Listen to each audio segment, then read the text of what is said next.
Is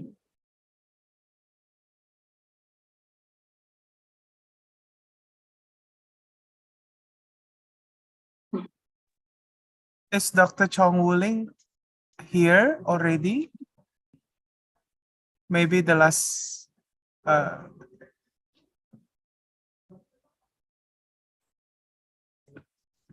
Okay. Good morning, Prof. Danny Wong. Please kindly rename your Zoom, Yes, Prof. Or I will just rename your Zoom, yeah. How are you? Good to see you. Good to see you too. Good morning, everyone. Morning. Good morning, Prof. Morning. Good morning. Morning.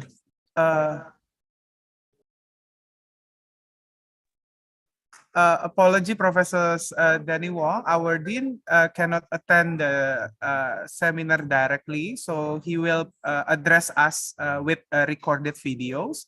But our vice dean will represent him on his behalf to the seminar, and our vice dean will give the Ibu Nurul, yeah. Ibu Nurul will give the closing remarks. Ibu Nurul, yeah. Yeah.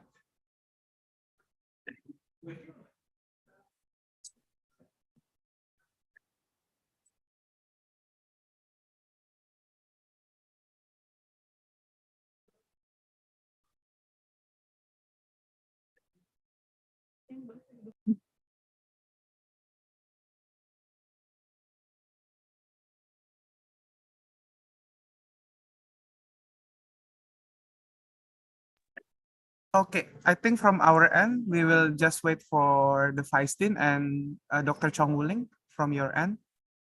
But it's okay, we can just start anytime soon.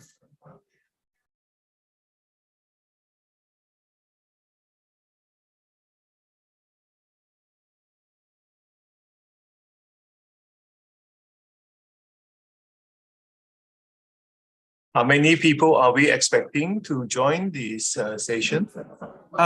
We will have around 40 to 50 students from our side, professors, and I believe right now there are more than 60 people registered in our Zoom.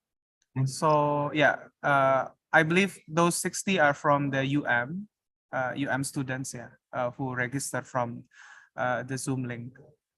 Thank you.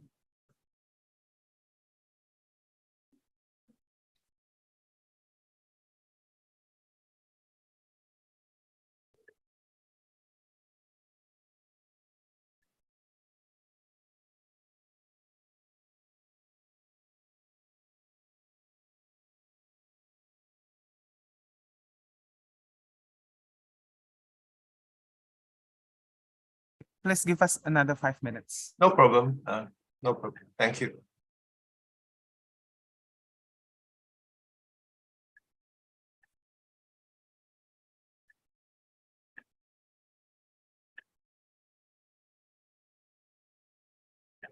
Today is a very interesting day for Malaysia-Indonesia relations, actually, because I don't know whether this is a special day, but today the faculty is involved in three, all dealing with Indonesia, Malaysia, Indonesia.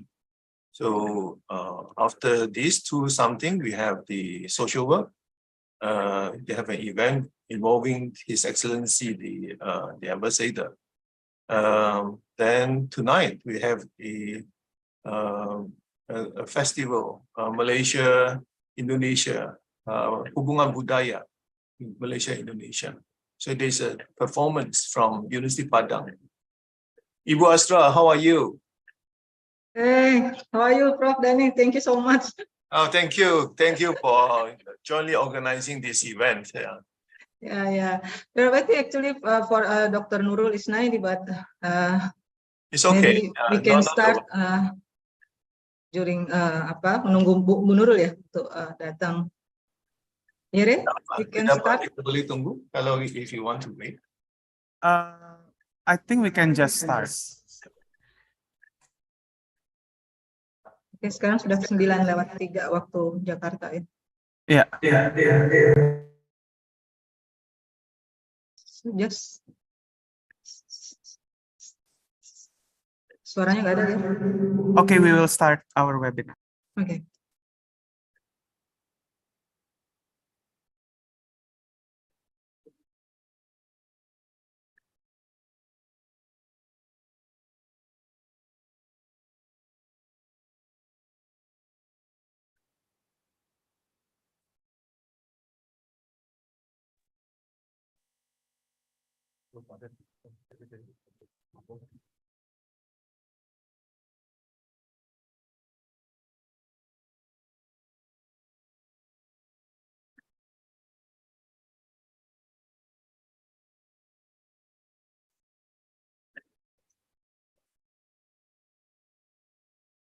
Assalamualaikum warahmatullahi wabarakatuh. Good day, ladies and gentlemen. Welcome to the joint international webinar on enhancing Indonesia-Malaysia relations in recent regional dynamics, a perspective from academia. To start our event today, we shall express the biggest gratitude to God Almighty for making today a bright day and for keeping us safe and healthy to attend today. Yes, and once again, we would firstly like to warmly welcome our attendees today, our distinguished guests, Dean of FISIP Universitas Indonesia, Professor Dr. Andes Semiarto Aji Purwanto, MSI, Vice Dean on Education, Research, and Student Affairs of FISIP Universitas Indonesia, Associate Professor Nurul Isnaini, PhD, Dean of FAST University Malaya, yang berbahagia, Professor Dr. Danny Wong, the head of Department of International and Strategic Studies, FAST University Malaya, Associate Professor Dr. Ko Ying Hoi, the head of Department of International Relations, FISIP Universitas Indonesia, Associate Professor Asra Virgianita, PhD. And our respectable speakers for today, Professor Evi Fitriani, PhD, Dr. Helena Binti Muhammad Farki, Dr. Chong Uling, and Mr. Broto Wardoyo, PhD, Professor Dr. Ganewati Buriandari, MA, PhD, and Dr. Sheila Devi Michael as our discussants today, Mr. Ali Abdul Wibisono, PhD, as our moderator for today, and of course, our participants. Online or on-site, we would like to thank you for your attendance and participation on our joint international webinar today, held by Universitas Indonesia in collaboration with University Malaya, especially our guests coming from UPN Veteran Jakarta and Universitas Al-Azhar Indonesia. Yes, and please allow us to introduce ourselves. My name is Kanisha Yusuf, International Relations student at Universitas Indonesia. And I am Romy Prasetyo, also International Relations student at Universitas Indonesia. And today we are very honored to be your Masters of Ceremony in the event. So, Kanisha, shall we start to explain our lovely audience what we are discussing in today's webinar? Yes, absolutely. As we all know, Indonesia and Malaysia's diplomatic relations have existed since the 1957, right after Malaysia's independence from the British colonial. But however, the share of similar identities, norms, and cultures have existed since way before that. And these long-standing relations have had profound impacts on both sides. But differences in dynamics are the things that we should say are inevitable. So the differences from the colonial period transformations have created tensions and conflicts in the past, such as confrontations in the early 1960s. That's true. However, despite these disagreements, Indonesia and Malaysia continue to build and initiate cooperations that support future developments in the region. Today, with the Faculty of Social and Political Sciences of Universitas Indonesia and the Faculty of Arts and Social Sciences, University Malaya, we are ecstatic to present to you this joint webinar that aims to establish deeper cooperation between the two countries.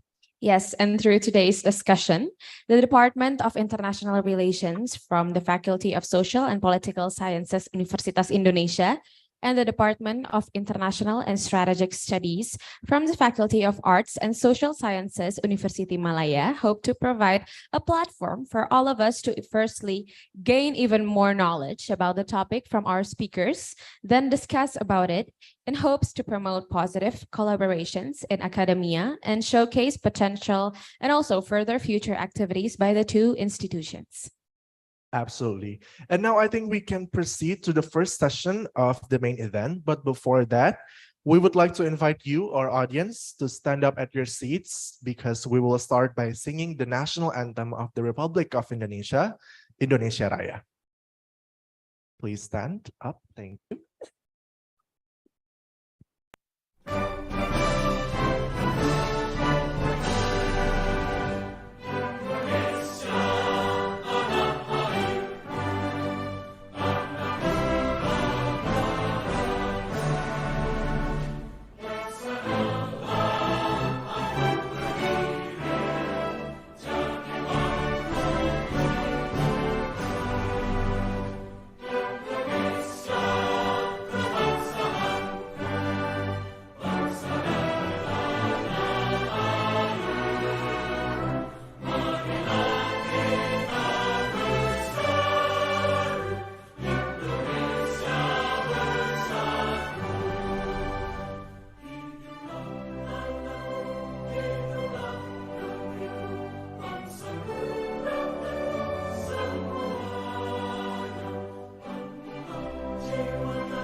Ladies and gentlemen, please stay in your position as we will continue to sing the national anthem of Malaysia, Negaraku.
Thank you so much, ladies and gentlemen. You may now be seated.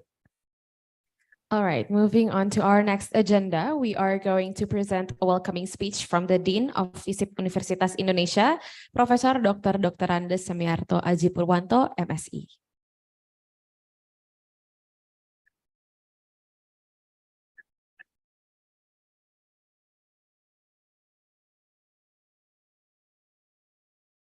Dean daripada Fakulti Sastra and Sains Sosial Universiti Malaya, esteemed speakers and participants, professors, colleagues, ladies and gentlemen. Assalamualaikum warahmatullahi wabarakatuh. Salam sejahtera, salam sehat untuk kita semua. First of all, I would like to express my warmest welcome to all speakers and participants of this timely and important webinar. I would also like to express my deepest gratitude to my colleagues at the Department of International Relations, Faculty of Social and Political Sciences, Universitas Indonesia, and to our friends at the Faculty of Arts and Social Sciences, University Malaya, for this webinar. And I'm very glad that the cooperation between our two institutions continues to be stronger. And I believe that our stronger relationship will be beneficial for not only our nation, but also to the region and the world. I would also like to congratulate to the community for taking up a very important topics for today's joint international webinar. Hubungan Indonesia-Malaysia, hubungan dua puak serumpun. The relationship between our country is among the most important bilateral relation in the region, which significantly affect the stability of Southeast Asia and beyond. And we learn from our history that during the period of 1950s to 1960s, the tension between the two newly independent countries in the region, known as confrontasi, had shaped the region. But we have come along the way, and from confrontasi, now we move on to kooperasi, kerjasama. Indonesia and Malaysia both are the founder members of ASEAN. Indonesia and Malaysia work together with other Asian member to introduce the zone of peace, freedom, and neutrality in Southeast Asia, I think in 1971 in KL, and then continued with the Treaty of Amity and Cooperation in 1976 in Denpasar, Indonesia, which lays the normative framework for regional peace and stability. And when the Third Indochina War happened, Indonesia and Malaysia worked together on the Kuantan Principle, which then lead to Jakarta being appointed as the ASEAN official interlocutor, leading to the Jakarta informal meeting, the first and the second, which contributed to ending the conflict. ASEAN and the role of Indonesia and Malaysia within it plays an important role in maintaining regional peace and stability. And of course, the cordial relationship between Indonesia and Malaysia does not only result in regional stability, but also progress in the development of both countries. Despite of some up and downs, such as the occasional football tension between Indonesia and Malaysia supporters, not only football, but also badminton, the relationship is getting stronger and stronger, benefiting both countries. The total trade between our countries was recorded at around 27 billion US dollars. Indonesia export to Malaysia were recorded at around $15 billion, while our import from Malaysia were recorded around $12 billion. Malaysia was the fifth largest source of foreign direct investment in Indonesia during the years of 2022, slightly above the United States and on the sixth positions. The leaders of both countries also had made official visit to their counterparts. The Prime Minister Anwar Ibrahim visited Jakarta in January, and President Jokowi has just visited Putrajaya this June. So the two leaders discussed multiple issues, from cooperation in facing trade discrimination by the European Union to migrant workers' protection to border delimitation. And it shows that the leaders believe in the importance of strengthening the relationship between the two countries. And however, the relationship between Indonesia and Malaysia, bilateral relation, and the regional dynamics is not only going in one direction. Changing regional dynamics also inevitably will affect the relationship between the two countries. It is in this context that the deliberations made today will be crucial to understanding what lies in the future, a future that will affect all of us. Last but not least, it is important to remember that the relationship between Indonesia and Malaysia is not only a relationship between two countries, between two states and two governments. More importantly, it is a relationship between people, between Puak Melayu, which have already shared connection for hundreds of years, 1,000 years. Not only that the topics and deliberation from our best and brightest thinkers here are important, the act of organizing the joint seminar itself is a proof of this strong contribution to that people and people relationships. Allow me to end my welcoming remarks by wishing you all a very good and productive discussion, as well as closer cooperation between our university. Selamat berdiskusi. Wassalamualaikum warahmatullahi wabarakatuh. Thank you so much, Mr. Aji. We may now continue with the next opening speech by the admirable Dean of FAS University Malaya, Professor Dr. Danny Wong. Please welcome yang berbahagia, Professor Dato' Danny Wong. The floor is yours, sir. Yeah, thank you very much, our two MC, Ms. Renesan, and also Mr. Romi. A very good morning to everyone. Professor Dr. Semiarto Haji Purwato, or whom we affectionately call Prof.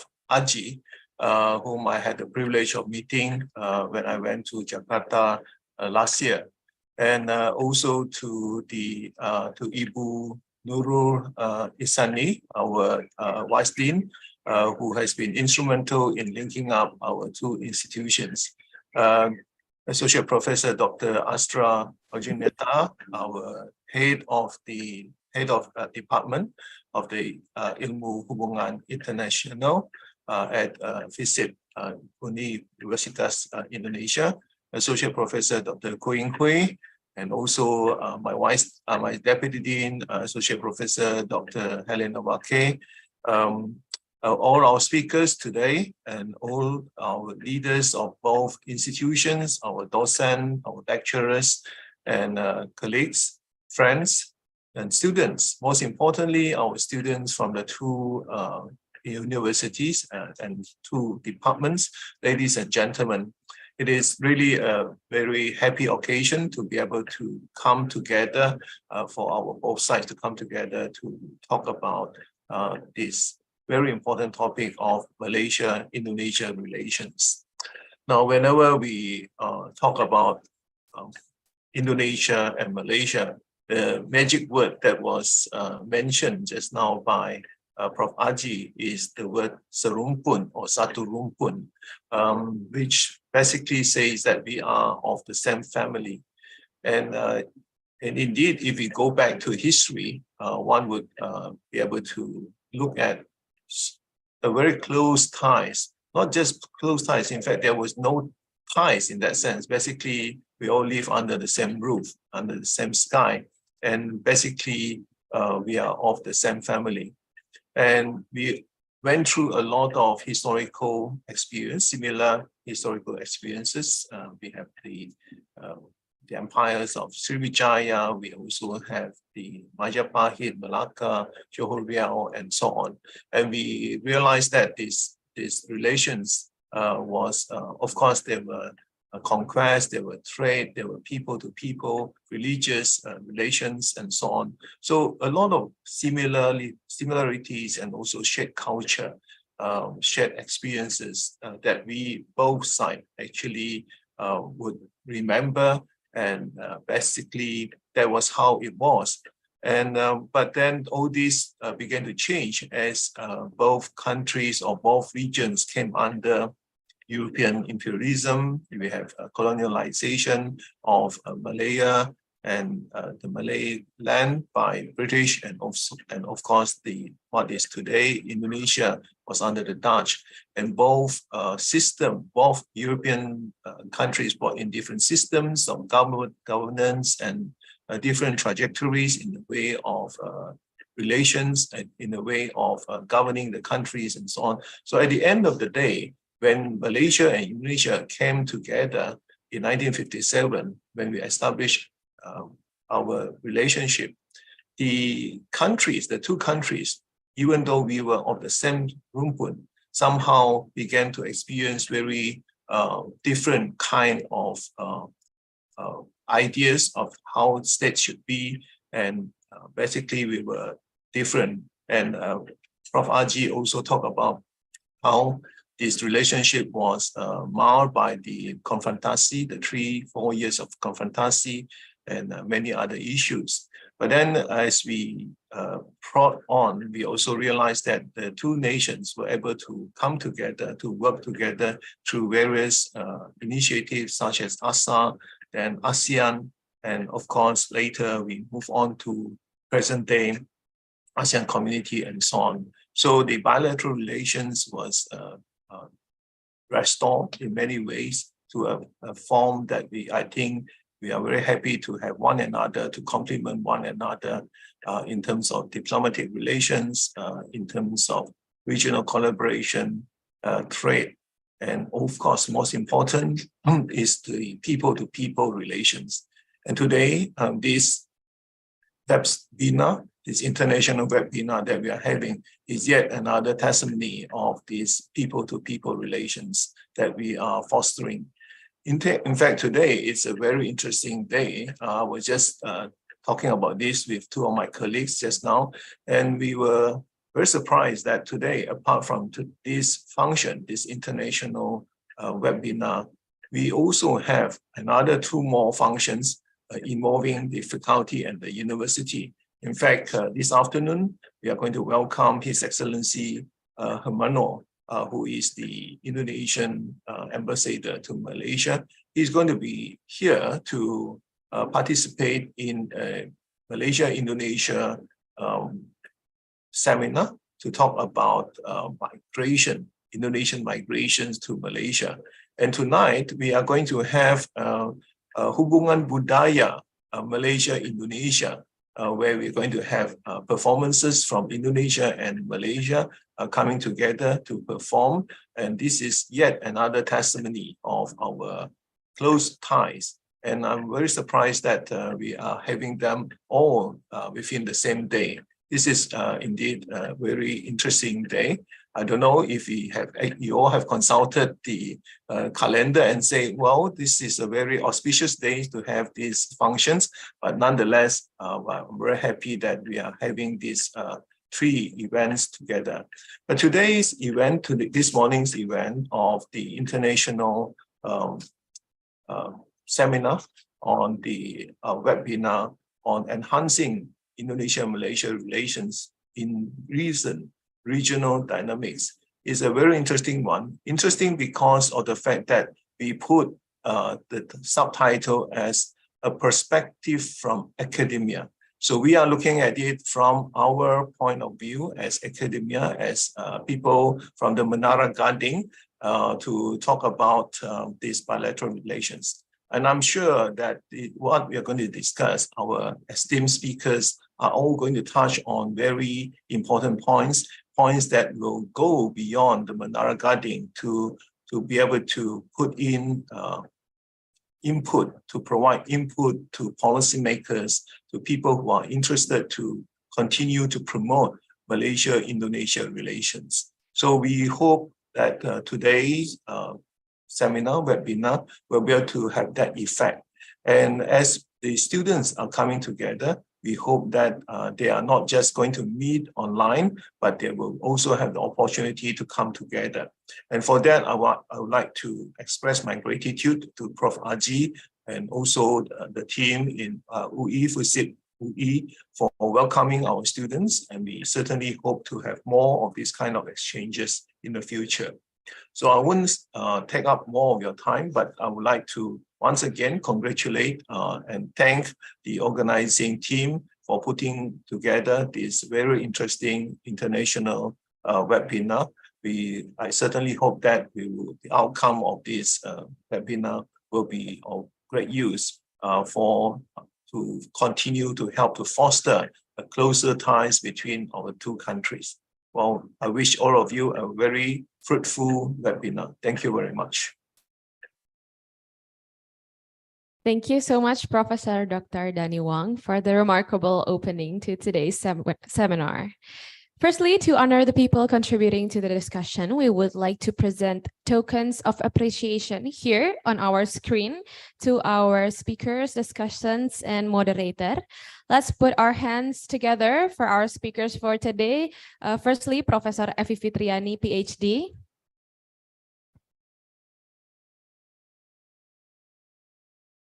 And next is Dr. Helena binti Muhammad Farke.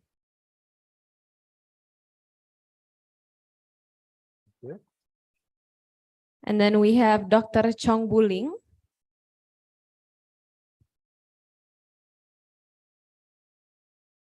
And right here we have Mr. Brotowardoyo, PhD.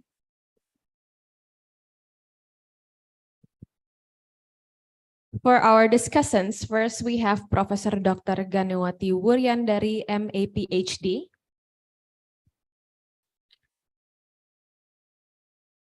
And we also have Dr. Sheila Devi Michael as our discussants.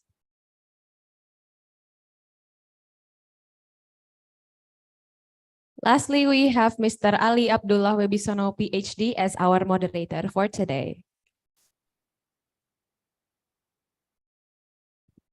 All right, now we are going to have a group photo for our speaker, moderator, and discussants.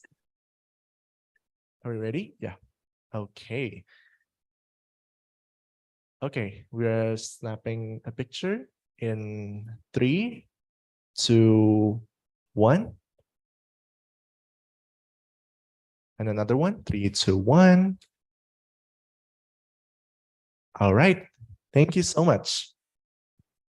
Now, Kanisha, I think we may continue to the next session as our participants here online and on site, we have quite a lot actually. Can you guess? Maybe around 50, 60? No, I think we have way more than that. We are touching 100 participants online and here on site. So I think that the ecstatic feeling is mutual between all of us. So without any further ado, let's just introduce our moderator for today, Mr. Ali Abdullah Wibisono, PhD. Mr. Ali is an associate professor at the Faculty of Social and Political Sciences, Department of International Relations, and the Graduate School of Strategic and International Studies, Terrorism Studies Program at Universitas Indonesia. Mr. Ali was a 2005 graduate from Universitas Indonesia, who later on obtained his MA title in 2008 from the University of Nottingham and then PhD in 2015.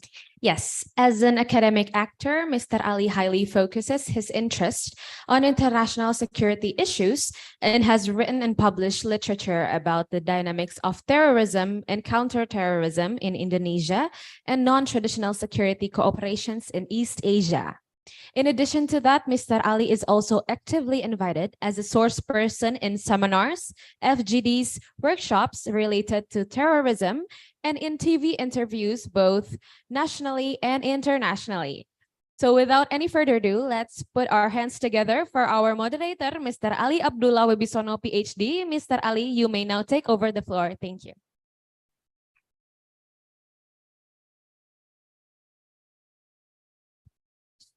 Thank you, Vanessa and Romy.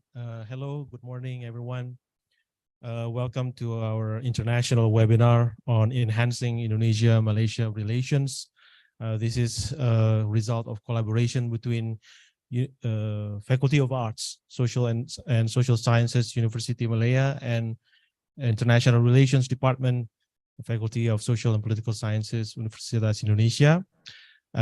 This is yet another engagement, academic engagements that we have. Previously, we have an exchange of visiting lecturers between two of us. So I really do hope that we have further academic engagements in the future. It is a pleasure to chair this event. I think that Indonesia-Malaysia relations is such an unexhaustive wealth of knowledge that all social sciences scholars can pursue, not just IR and politics, but also anthropology, sociology, definitely. I think that I agree that we always have a sense of being serumpun, but I guess being serumpun does not necessarily guarantee harmonious relationship. We have hiccups and disputes in the past, and so today we are going to discuss multiple sectors where we can discuss problems and prospects and ways forward to enhance our harmonious relationship. So I would like to use my time here to introduce the speakers for today. We have a packed schedule, ladies and gentlemen. We have 4 speakers and 2 discussants. Each of the 4 speakers is highlighting a particular sector of relations between Indonesia and Malaysia. First, we have the pleasure of having Professor Effie Fitriani from Department of International Relations, who will be focusing on issues pertinent to Indonesia-Malaysia borders. And then we have Dr. Helena Varke, Associate Professor at the Department of International and Strategic Studies, FAS-UM, who is focusing on transboundary haze issue, which will be followed by our third speaker, Dr. Chong Wu Ling, Senior Lecturer at the Department of Southeast Asian Studies, FAS-UM, focusing on the history of Indonesia-Malaysia relations post-World War II. And finally, we have our fourth speaker, Dr. Broto Wardoyo, who we affectionately call Mas Ito. He is an assistant professor at the Department of International Relations, FISIP UI, who will be focusing on maritime security cooperation between Indonesia and Malaysia. And then we will also have 2 discussants, Professor Ganewati Wuryandari from National Research and Innovation Agency, BRIN, and Dr. Sheila Devi, Senior Lecturer at the Department of International and Strategic Studies, FAS-UM. Having introduced all of the speakers briefly, let us move on to our session. I would like to call upon our first speaker, Professor Effie Fitriani, who will be delivering her presentation on border issues between Indonesia and Malaysia. Professor Effie, on to you.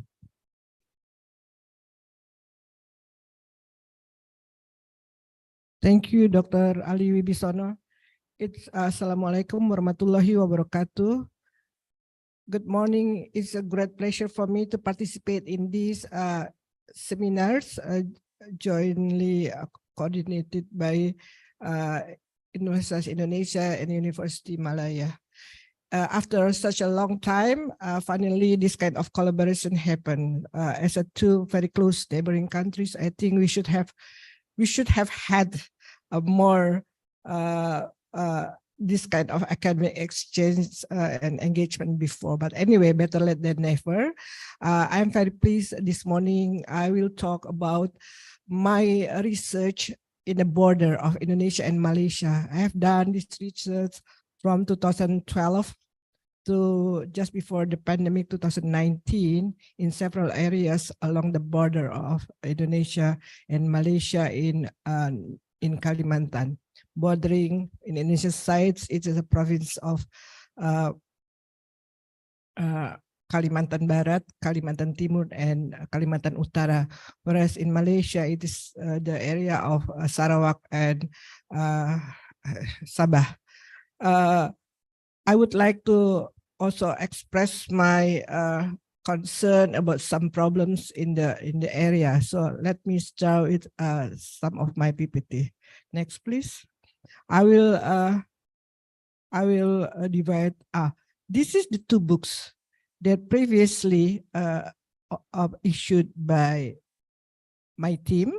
The right-hand side is the one published almost 11 years ago, also in the same team that we have, Hubungan Indonesia and Malaysia, written in Indonesian language by my team from FISIP UI, in collaboration with our colleagues from University Kebangsaan Malaysia. And then left-hand side, it was published just last year by University Utara Malaysia, and I was one of the editors. And these two books are the result of the collaboration between FISIP UI with University Kebangsaan Malaysia and University Utara Malaysia. So I really hope that our collaboration with Universitas Malaya this time can also produce in some publications, especially from two sides. So this is only examples to provoke further collaboration with our two universities. Next, please.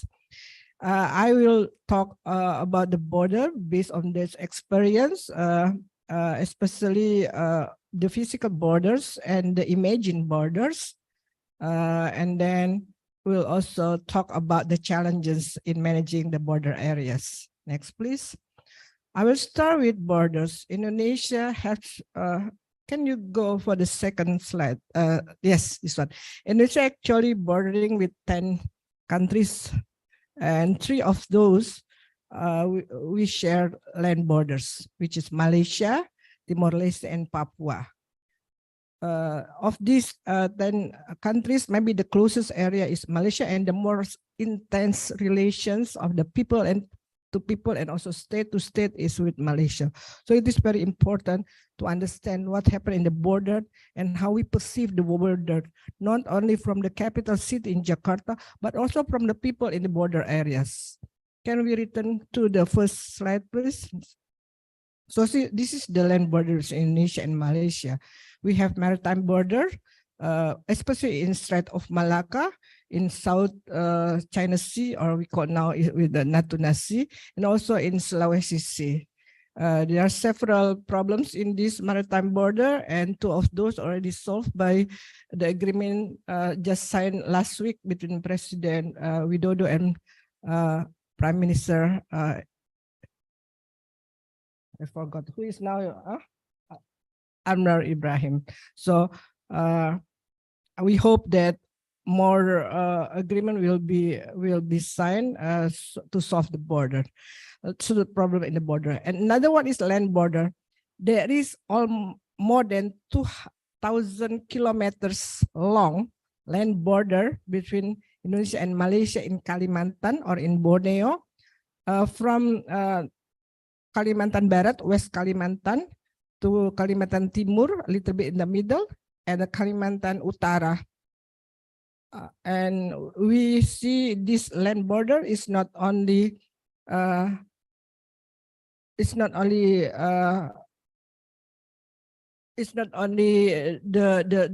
border was already clean, meaning that it's already clear the territorial, but also include 10 outstanding border issues. There are 10 areas that need to be solved by Indonesia and Malaysia along these more than 2,000 kilometer borders. And they are not only cities and very clear border lines, but also forest, jungle, and some of them are include river or sea. I was in one of the sea near Nunukan and Sebatik, and was also inspected one of the river in the North Kalimantan that become the gates, crossing gate between Indonesia and Malaysia through the river. So that was a very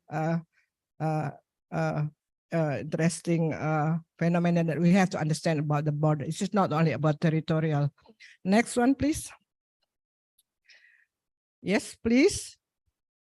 Next one, please.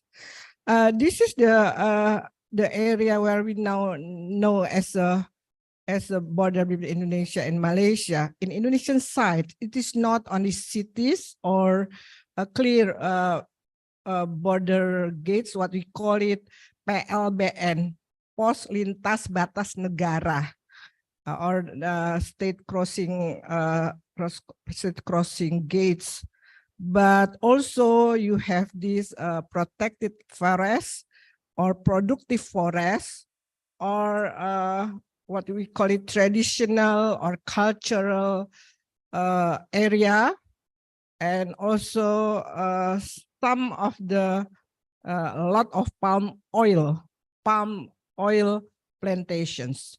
In 1980s and 1970s, there are a lot of exploitation of log in that area. So there are a lot of deforestation in the area, in the border. But in the last 2 decades, the forests diminish, no more log to be exploited.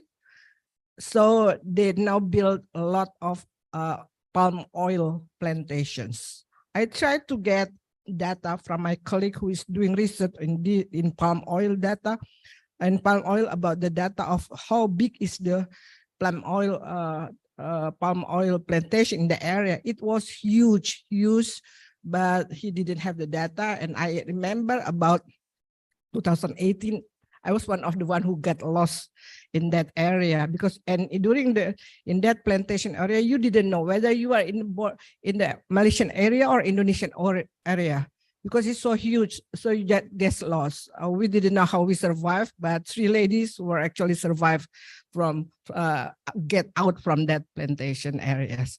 So this is one of the area that we would like to talk about. Next one, please. Okay. Now I would like to go to the more conceptual issues after seeing that physical imagination or map of the border. I would like to discuss about a more conceptual. Actually, when we call border or boundaries or frontiers, there are several meaning in that. And that's depend who you are. If you're in Jakarta, you are maybe university student, and also people in researcher, and also not sociologists or anthropologists, but political scientists or strategic studies, or maybe a government official, we will perceive the border from the state angle, state perception, which is territorial. And border is the territorial that we have to protect, that we have to maintain, and anyone who intervene to that, our territory will be accused as aggressor. Whereas people at the border perceive differently. From my research, and I didn't do research myself, my team include scholars from international relations like me, scholars from sociologists, from sociology department, so for colleagues from anthropology department, colleagues from communication department, and colleagues from social welfare departments. And together we try to understand the border. And from international relations perspective, I would tend to see the border from state, right? From the territorial, and whether we have clear or not, like Westphalian state system with the clear boundaries. But if you're there and you talk with people, people don't really care whether they're in Malaysia or in Indonesia. They don't really concerned about whether they cross the border or not crossing the border, because for them, it is their land of their ancestor for 1,000 years. Indonesia and Malaysia were just only built after the Second World War, whereas those people, indigenous people in the border, has been there since 1,000 years ago. So for them, the concept of state is very different what we call the state from the capital city. So now we have to understand political space, territorial, that we perceive the border from capital city is different from the social space or cultural space for those people. Because for those people, Dayak people, along the border, land border Indonesia-Malaysia, they don't really care about the nationality. For them, nationality is something fluid. And this is what I said, maybe it's better to call this area is boundaries rather than border. Border is more legal, boundaries is more social and cultural. So border as a living space of people and society in the area. Can we go to the next slide, please? This is what I try to separate the view from state capital and view from indigenous people in the border. We tend to see the border as a problem of state security. So we want to have territorial integrity, that we have to defend our border, and so we put military command or military post for border security or border checking. And we make legal formal treaties to solve some border issue and to make really clear demarcation of the two countries. This is what the two of our leaders did 2 weeks ago. And the problem of, and usually they do that in a political engagement, not really from the social and cultural aspect. Maybe, yes, we understand Indonesia and Malaysia is a rumpun, etc. But the fact that we have to make this border relation peaceful is actually political engagement. And the sense of nationalism is very prominent in this sense. We tend to become very sensitive to any problem of what we perceive as a intrusion to our border. Even if there is a news in the media, and media make a lot of problem in this issue. When media covered some problem in the border, it's very easy to spark negative sentiment and a lot of negative statement in the social media from both sides. And we see this from the sovereignty and pride. This is we see a more competitive rather than cooperation in this sense. Whereas from indigenous people in the border area or the boundaries, it is a problem of human security. Because usually what happened in border is a marginalized area, a lot of poverty, undeveloped, etc. in the area, because they are not in the center, they are somewhere in the periphery. If we study about the state formation, this is what Mandala is very strong in the center and very weak in the periphery. So for the people living there is more problem of human security rather than state security. And for them, this is cultural space rather than political limitation. And they engage more on traditional ties and kinship with people from the other side of the border. So for them, there is no border at all in their imagination. And the nationalism is fluid. One people can perceive maybe themselves as either Malaysia or Indonesia, doesn't matter for them which one is more, give them more what they need.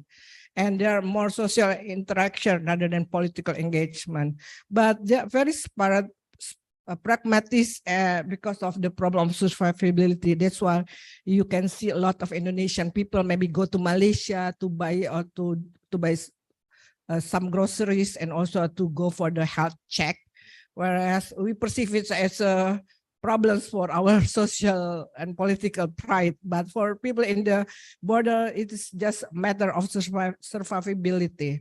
And you can feel more solidarity in the area, brother or sisterhood with people from the other side of the border. So this is very, very different view. And we as a maybe political sciences and international relations scholars could only understand it if we collaborate with our colleague from anthropology and sociologists in understanding this border. And this is a very actually interesting case for state to state and people to people, group to group relations. 2 more minutes. Okay, I will try to make it quick and wrap up. Next one, please. So this is some areas in Kalimantan and Riau that become the major gates for crossing. When I said people, there are 2 kinds of people in the border. Another one is the first one is indigenous people that I just explained. The second one actually people who use borders for crossing, and those people are not local. They are usually people come from Indonesian side. They are usually people come from Makassar, from South Sulawesi, or from Nusa Tenggara Barat or Nusa Tenggara Timur who would like to go for as a migrant workers to Malaysia. So they go through Nunukan, Sebatik, or Entikong in Kalimantan Barat. Next one, please. So I will next, please. New development in the border by President Joko Widodo is very interesting. In the last several years, President Jokowi tried to change a border from border as a backyard to border as a front yard. And what he has done is develop a lot of physical development in PLBN, Pos Lintas Batas Negara. We used to have very poor, very ugly, and very lack of capacity borders. But nowadays, if you go to that area, you will be proud because the physical appearance of that PLBN are very modern and much more better than our neighbors. But now I will go to the last section of mine and challenges. In terms of better management between state-to-state relation, yes, borders are very important, but it is not only problems of physical development like what President Jokowi has done. It's more than that. There is no guarantee that a very modern and good facility in the post state crossing post will create a good relation between people.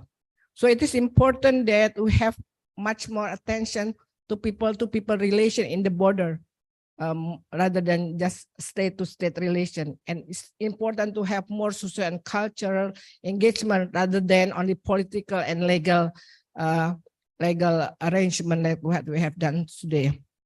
There are also problem of coordination at the border areas between state to state, Indonesia and Malaysia, but also how we in the capital city understand what happened in the border and whether people in the provincial area and whether people in the district area understand it. Is there any clear direction and management between capital city Jakarta with people in Pontianak, Gubernur, and also with the Bupati, head of the district in the crossing area? So this is sometimes create a lot of problem. And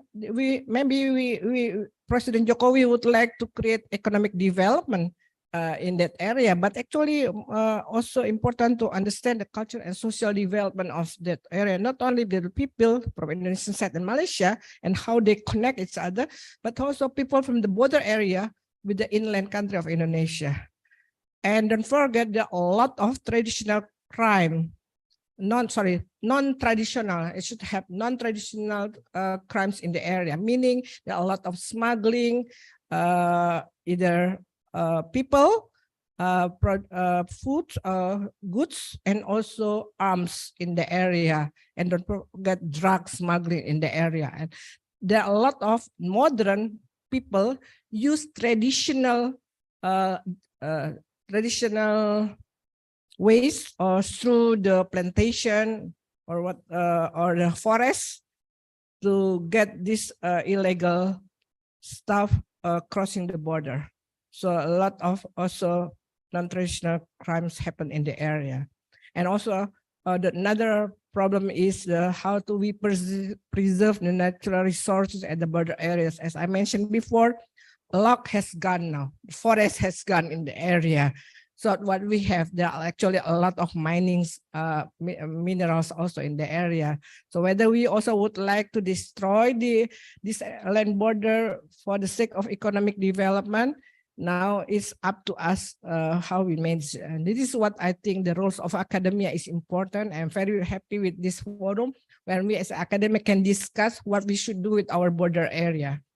So I will stop here and I will be very happy to entertain any question. Thank you very much for your kind attention. Thank you, Professor Effie.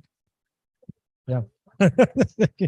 Right. I think you touches upon a very important issue on the livelihood of people in the border areas that we have to pay more attention to. All right, then next we call upon Dr. Helena Varkey, who will be speaking about transboundary haze issue. Dr. Varkey, over to you. The floor is yours. Thank you. Thank you very much. Just give me 1 second to share my screen. Okay, I think you should be seeing my full screen presentation mode now. Please let me know if not. Thank you so much to FISIP as well as to the Department of International and Strategic Studies in for jointly organizing this event today. I'm very happy to be able to speak and to share some of my views as well. So what I'm going to do today is I'm going to share some key points from a working paper that I recently published with the RSIS Institute in Singapore on competition to cooperation about the global palm oil sustainability turn as a turning point for the Malaysia-Indonesia special relationship. So I think this is something that speaks directly to our topic today, and I hope this will be of interest. So basically, looking at the concept of a special relationship, if we look at in terms of theory, IR theory, certain countries may build upon their special relationship based on either common identities or shared strategic interests. And this can actually either lead to cooperation or conflict and competition. So I'm trying to analyze Malaysia and Indonesia through this framework. So while previous works have mainly focused on the fact that Malaysia and Indonesia share a lot of common identities, and this has been mainly what we explain as the source of our closeness and our special relationship, this we see sometimes have resulted often in conflict between the two countries. We have a love-hate relationship. This is what has been often described. But my paper actually focuses on how shared strategic interests, which is palm oil, can actually lead to more cooperation instead of the traditional assumptions of conflict. So this paper argues that the similar external pressures faced by both countries has the ability to reshape an area which was originally conflicting strategic interests as competitors, as two of the largest producers of palm oil, reshaping it into a common interest. So complementing existing common identities and promoting cooperative outcomes. So that is what I'm going to try and develop today. So I argue that palm oil, even though in the past it has been a source of competition because both countries are sort of competing for similar markets, current sustainability concerns actually has the potential to make it a source of strategic competition. So I'm going to explain it through the strategic importance of palm oil, as well as how this can lead to cooperation. So in terms of strategic importance of palm oil for both countries, this is an area of great strategic importance. So for example, on the social-political angle, it is of course an engine of social mobility. Palm oil has been credited for lifting thousands of rural populations, both in Malaysia and Indonesia, out of poverty. And for example, in Malaysia, we have our Felda projects where Malays are given land to develop palm oil as a way of uplifting their livelihoods. And in Indonesia, similar arrangements through nucleus plasma systems as well as transmigrasi arrangements has been an engine of social mobility as well. In terms of political economy, for both countries is known as a strategic crop for economic growth and modernization, as well as a significant source of GDP and foreign exchange. For Indonesia, it's about 6 to 7% of GDP, varies according to year, and Malaysia is about 3 to 4%, not a small figure. So both countries' palm oil sectors are indeed closely interlinked. Even though both are big and are sort of self-sustaining in their own sense, they are both a lot of areas where we are interlinked as well. So for example, Indonesian palm oil sector It has been open and closed, but currently Malaysian investors were in the past, there was some restrictions, but currently it's quite open. Malaysian investors have established themselves quite prominently in Indonesian palm oil sector in various parts of the outer islands. And Malaysian investors, of course, share similar corporate culture with Indonesia, and this has made it especially adept at navigating the business landscape in Indonesia, particularly in comparison with other potential foreign investors like Singapore or even investors from the West. Because of that, Malaysian companies are now the largest group of foreign investors in the Indonesian palm oil sector, and you can see some figures here. On the flip side, on the Malaysian part, Malaysia very much relies on Indonesian foreign workers for over 80% of its plantation workforce across Malaysia. So without foreign workers from Indonesia, it will be very difficult as well for our plantation sectors to survive. However, of course, currently there's a lot of sustainability concerns. I will cover both the environmental impacts and how this has translated into pressures from the global north.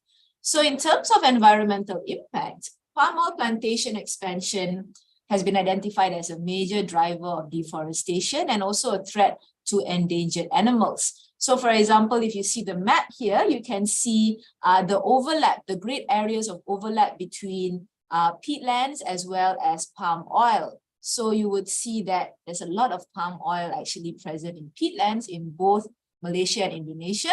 And this has brought along pressures in terms of deforestation, fires in the very sensitive peatland areas, as well as pressure on the flora and fauna that exists there. And palm oil expansion have of course also been linked to climate change because peatlands are a carbon sink. And when they are disturbed, when they are developed for plantations, this will result in release of carbon as well. All this has led to pressure from the global north because of the pressure on, or because of the negative effects on the environment. There's been a lot of NGO boycotts and consumer concerns in the global north. And this is especially prominent because, for example, the EU, if you see the chart, is one of the largest importers of palm oil. So the concern from such a large market is indeed worrying. So for example, how this has translated into policy, the European Parliament has voted to phase out palm oil as a feedstock for biofuels by 2021. And this has led to the RED II, which does not exactly, focus on palm oil, but does develop a form of framework of restrictions that will likely affect the ability for palm oil to be imported into the EU as a biofuel feedstock. The EU is also developing regulations related to deforestation and supply chains, which will likely also affect palm oil imports. So this is all linked to market access because of the concerns of the environment. So how has this affected, or how has this played into the relationship between Indonesia and Malaysia? So I'll talk both about multilateral as well as bilateral cooperations. So as what I've been trying to argue for this paper, I say that palm oil policy and governance in both countries has evolved in line with the global sustainability pressures. So what we see here is both countries have almost equal material capacity in the palm oil sector. Both countries are the largest. Of course, Indonesia is producing more, but Malaysia also has their own competitive advantage as well. And they are both facing similar outsider pressure from the global north on palm oil sustainability. So because of this, I argue that this has progressively reframed the issue from one of competition between Malaysia and Indonesia to one of common strategic interests, where Malaysia and Indonesia both are looking for ways to unite and to work together to push back against these pressures. So I give some examples of recent developments that have contributed to the reshaping of palm oil sector from an area of conflicting interest into one with complementary strategic outlooks. So, for example, in terms of multilateral cooperation, both countries founded the CPOPC, Council for Palm Oil Producing Countries, to encourage mutual cooperation and also to harmonize their sustainability standards, the MSPO and ISPO respectively. They have also created joint missions to the EU to try and appeal against the RED II. Ultimately, although this so far has been not very successful, they are still at least continuing to show a joint front. The CPOPC also filed a formal objection to the EU on the RED II in September 2021. Both countries have also coordinated official requests for consultation with the WTO over certain measures concerning palm oil and oil palm crop-based biofuel in relation to RED II. So they are taking the case to the WTO as well. In terms of bilateral cooperation, both countries have put palm oil cooperation as a key agenda item during their high-level talks. There are pilot projects to bring Indonesian plantation workers into Malaysia to support Malaysian palm oil plantation continuation. And both countries have also agreed to end competitive pricing of palm oil. So moving away from the competitive mindset, tariff war mindset, towards a more cooperative one. And in terms of haze, for example, the former Malaysian Commodities Minister said that it was unfair to blame the palm oil industry for haze because this type of rhetoric is playing right into the hands of anti-palm oil campaigners.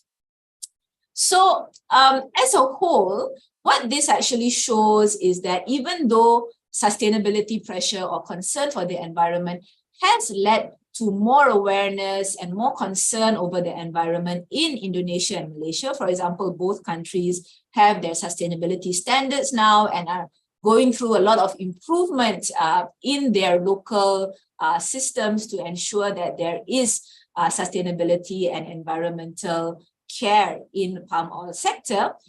Their combined clout of both countries may have also contributed to the increased willingness of the EU to engage more constructively with Malaysia and Indonesia, because of course, Malaysia and Indonesia are both combined the largest exporter of palm oil, and EU really does need a good source of vegetable oil.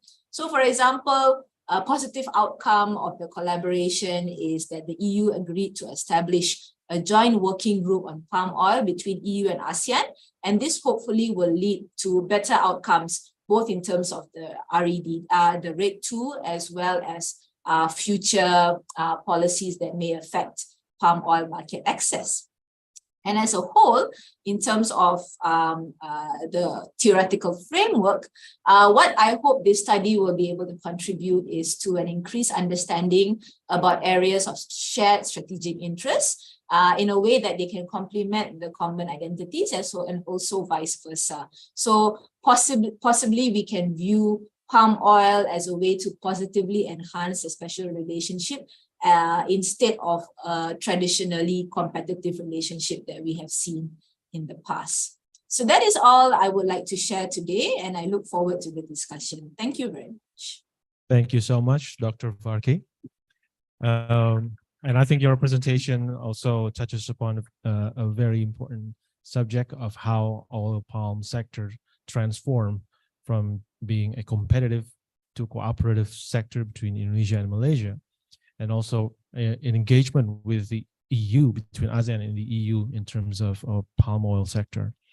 The next speaker, I would like to call upon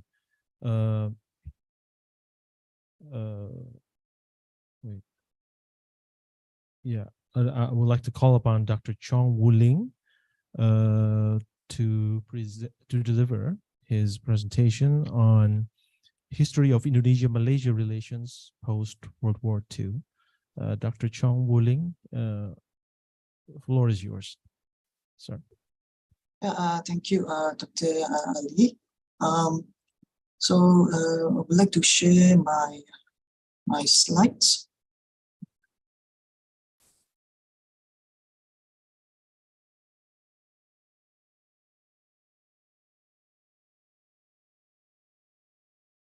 Okay, can you all see my slide? Yes, we can. Yes. Okay, thank you. First of all, I would like to thank you, the organizer, for inviting me to talk about Indonesia-Malaysia relations. So my topic is basically historical, but what I will do is that I will highlight certain very crucial matters in Indonesia-Malaysia relations at different periods since the end of World War II. So basically, I inserted this photo because this photo is nice. Basically, signify the very close relations between both countries. And this is the outline of my presentation.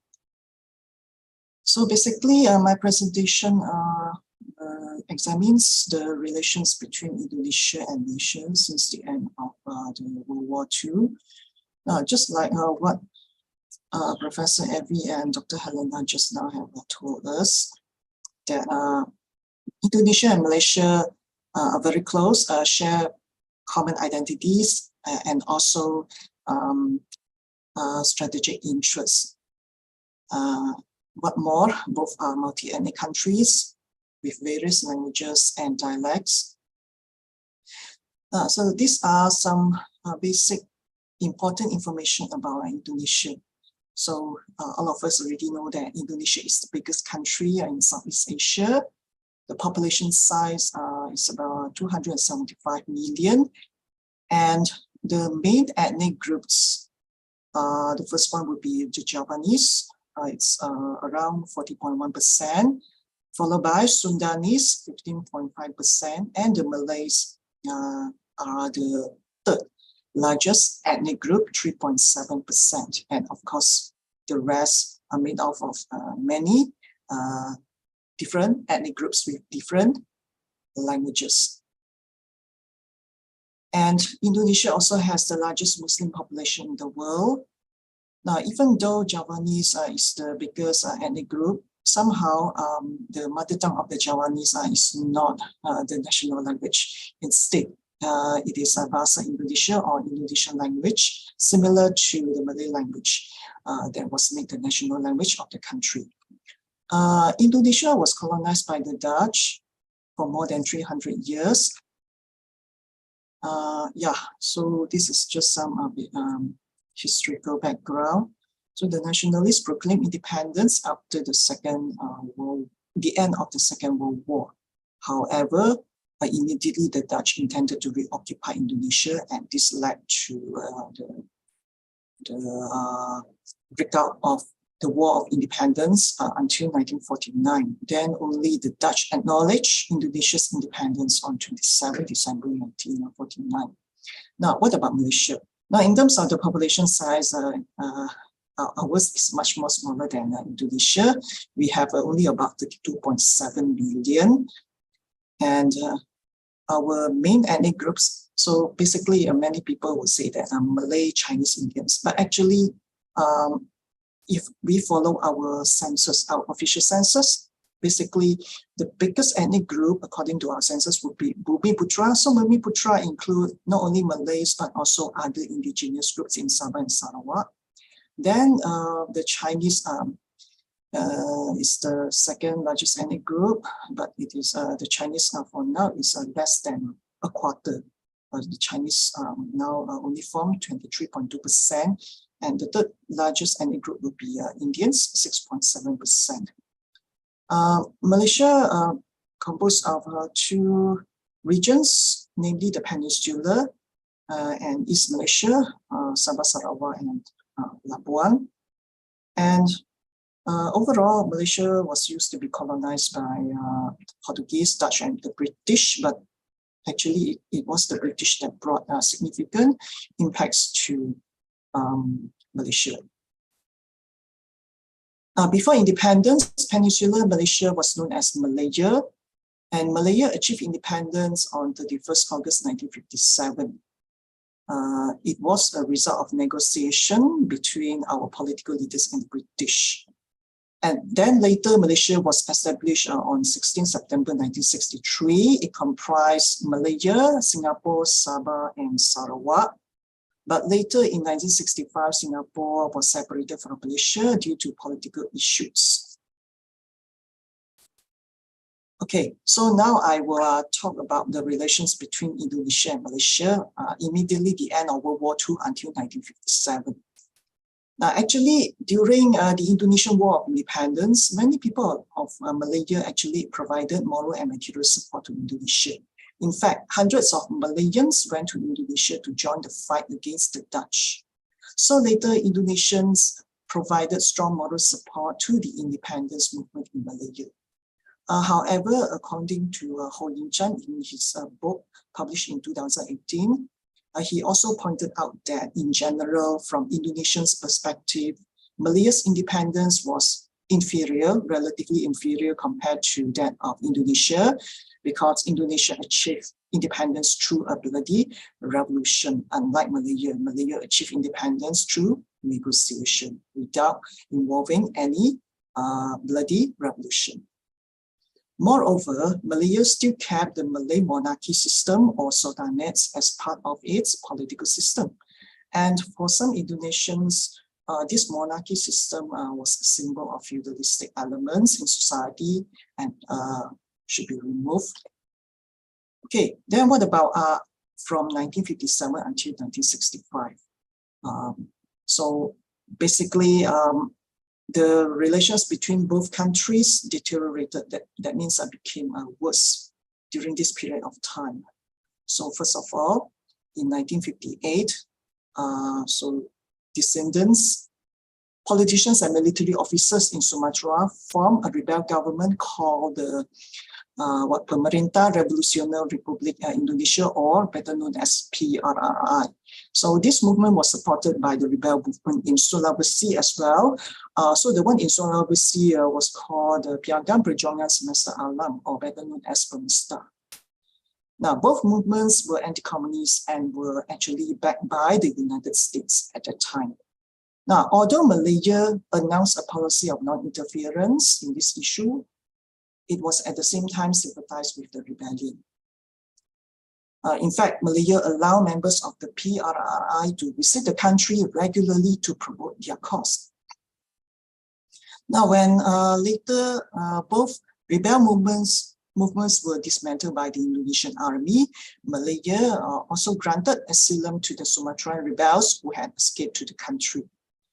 Now, later, during the fight for West Irian in 1960, instead of supporting a complete transfer of sovereignty from the Netherlands to Indonesia, Malaysia, who was in charge of mediating on the issue of West Irian, signed a joint communique with the Netherlands, which subjected its policies in West Irian to the scrutiny and judgment of the United Nations. So Indonesia was not happy because Indonesia actually expected full support from Malaysia. Okay, and later the establishment of Malaysia in 1963 led to further deterioration for the relations of both countries. Basically, Indonesia believed that the establishment of Malaysia represented British new colonialism, especially because British would continue to have military bases in Malaya and Singapore. Subsequently, Indonesia launched a series of military incursions of Malaysia for about 3 years, from 1963 until 1966. And this armed conflict is also known as the Indonesia-Malaysia confrontation, or Konfrontasi Indonesia-Malaysia. Dr. Chong, you actually have run out, but I can give you 2 or 3 more minutes, maybe. Okay, then I will go quickly. Sorry. So, okay, so I will skip this confrontasi part.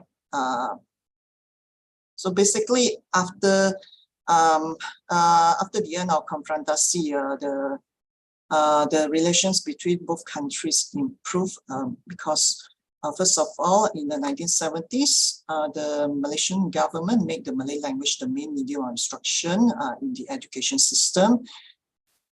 And Indonesia helped Malaysia by sending teachers and lecturers who teach in Malay to help overcome difficulties in implementing the new policy. Okay, Malaysia also offers strong support for Indonesia's decision to occupy Timor-Leste in 1975. Earlier on, in fact, in 1972, both countries established a General Border Committee, or GBC, in charge of their border security cooperation. But after the mid-1980s, changes happened in the relations of both countries because both of them entered an era of high economic growth. And the relations between both countries began to become more competitive. So they both compete with each other to expand their respective influence in the international arena. So for example, Malaysia attempted to be the leader of the OIC, but this was considered by Indonesia as a challenge to its status in the Muslim world. Okay, I will also skip the following point. And of course, the relations of both countries were also affected by various territorial disputes and also the issue of Indonesian migrant workers in Malaysia. Nevertheless, the military ties between both countries is still considered the closest among the bilateral security ties within ASEAN. And our governments continue to emphasize the close relations between both countries. For example, President Joko Widodo and also our Malaysian Prime Minister Anwar Ibrahim decided to make each other's country the destination of their first overseas visit after they came into power. So therefore, I will conclude that due to common identities and shared strategic interests, Indonesia and Malaysia have been maintaining close relations and cooperation, especially after the end of the confrontasi. And since we depend on each other in many important aspects in order to survive, the disputes between both countries are unlikely to turn into another round of armed conflict, at least in the near future. Okay, so these are the references that I cited. Okay, I apologize for taking extra time. So that's all for my presentation. Thank you. Thank you. Thank you, Dr. Chong. I think your historical perspective on Indonesia-Malaysia relations really informed us about the ongoing strategic interest between the two to maintain cooperation.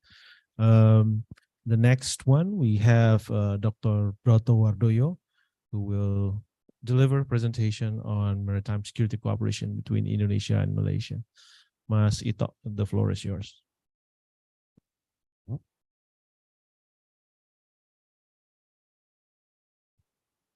Okay, thank you, Mas Ali. How long do I have to present my 15 minutes. 15 minutes. Okay, my presentation is actually based on the research that I, Pak Jeremiah, and also Pak Agung Nurwijoyo conducted 2 years ago. The research was funded by Bakamla, the Indonesian Coast Guard. So it is actually not really a academic research like what Prof. Effie and also Prof. Helena has already present. It is more like a policy paper research actually. So at that time, the question posted by Bakamla is actually whether Indonesia, Malaysia, and also Vietnam can establish a sort of trilateral cooperation on maritime security issues. So when we look into the theory, next please. The first problem that we encounter is basically discussion about maritime security has different dimensions. There is too many dimensions in it. We can discuss about the issues of marine safety. We can discuss about the issue of blue economy. There are also issues related to human security and also, of course, issues related to national security. In Southeast Asia alone, next please, the complexity of maritime security issues basically coming from three different understanding. The first one is there are countries, states in Southeast Asia who understand maritime security purely in the traditional military concern, which is most of Southeast Asian thinking in this perspective.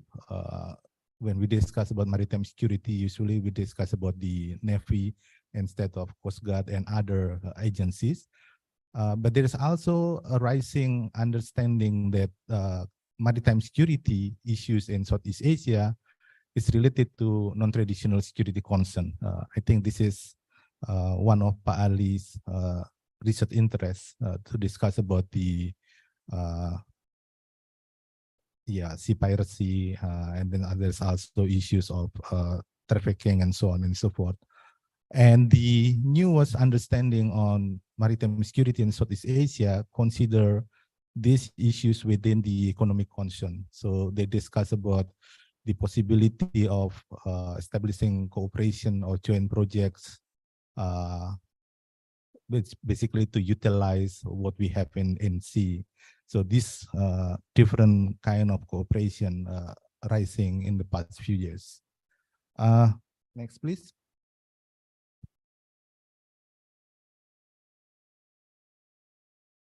So what at that time Kamla wants to know is basically whether these three countries, Indonesia, Malaysia, and also Vietnam, but in this presentation, I will cut off the Vietnam part and only focusing on Indonesia and Malaysia.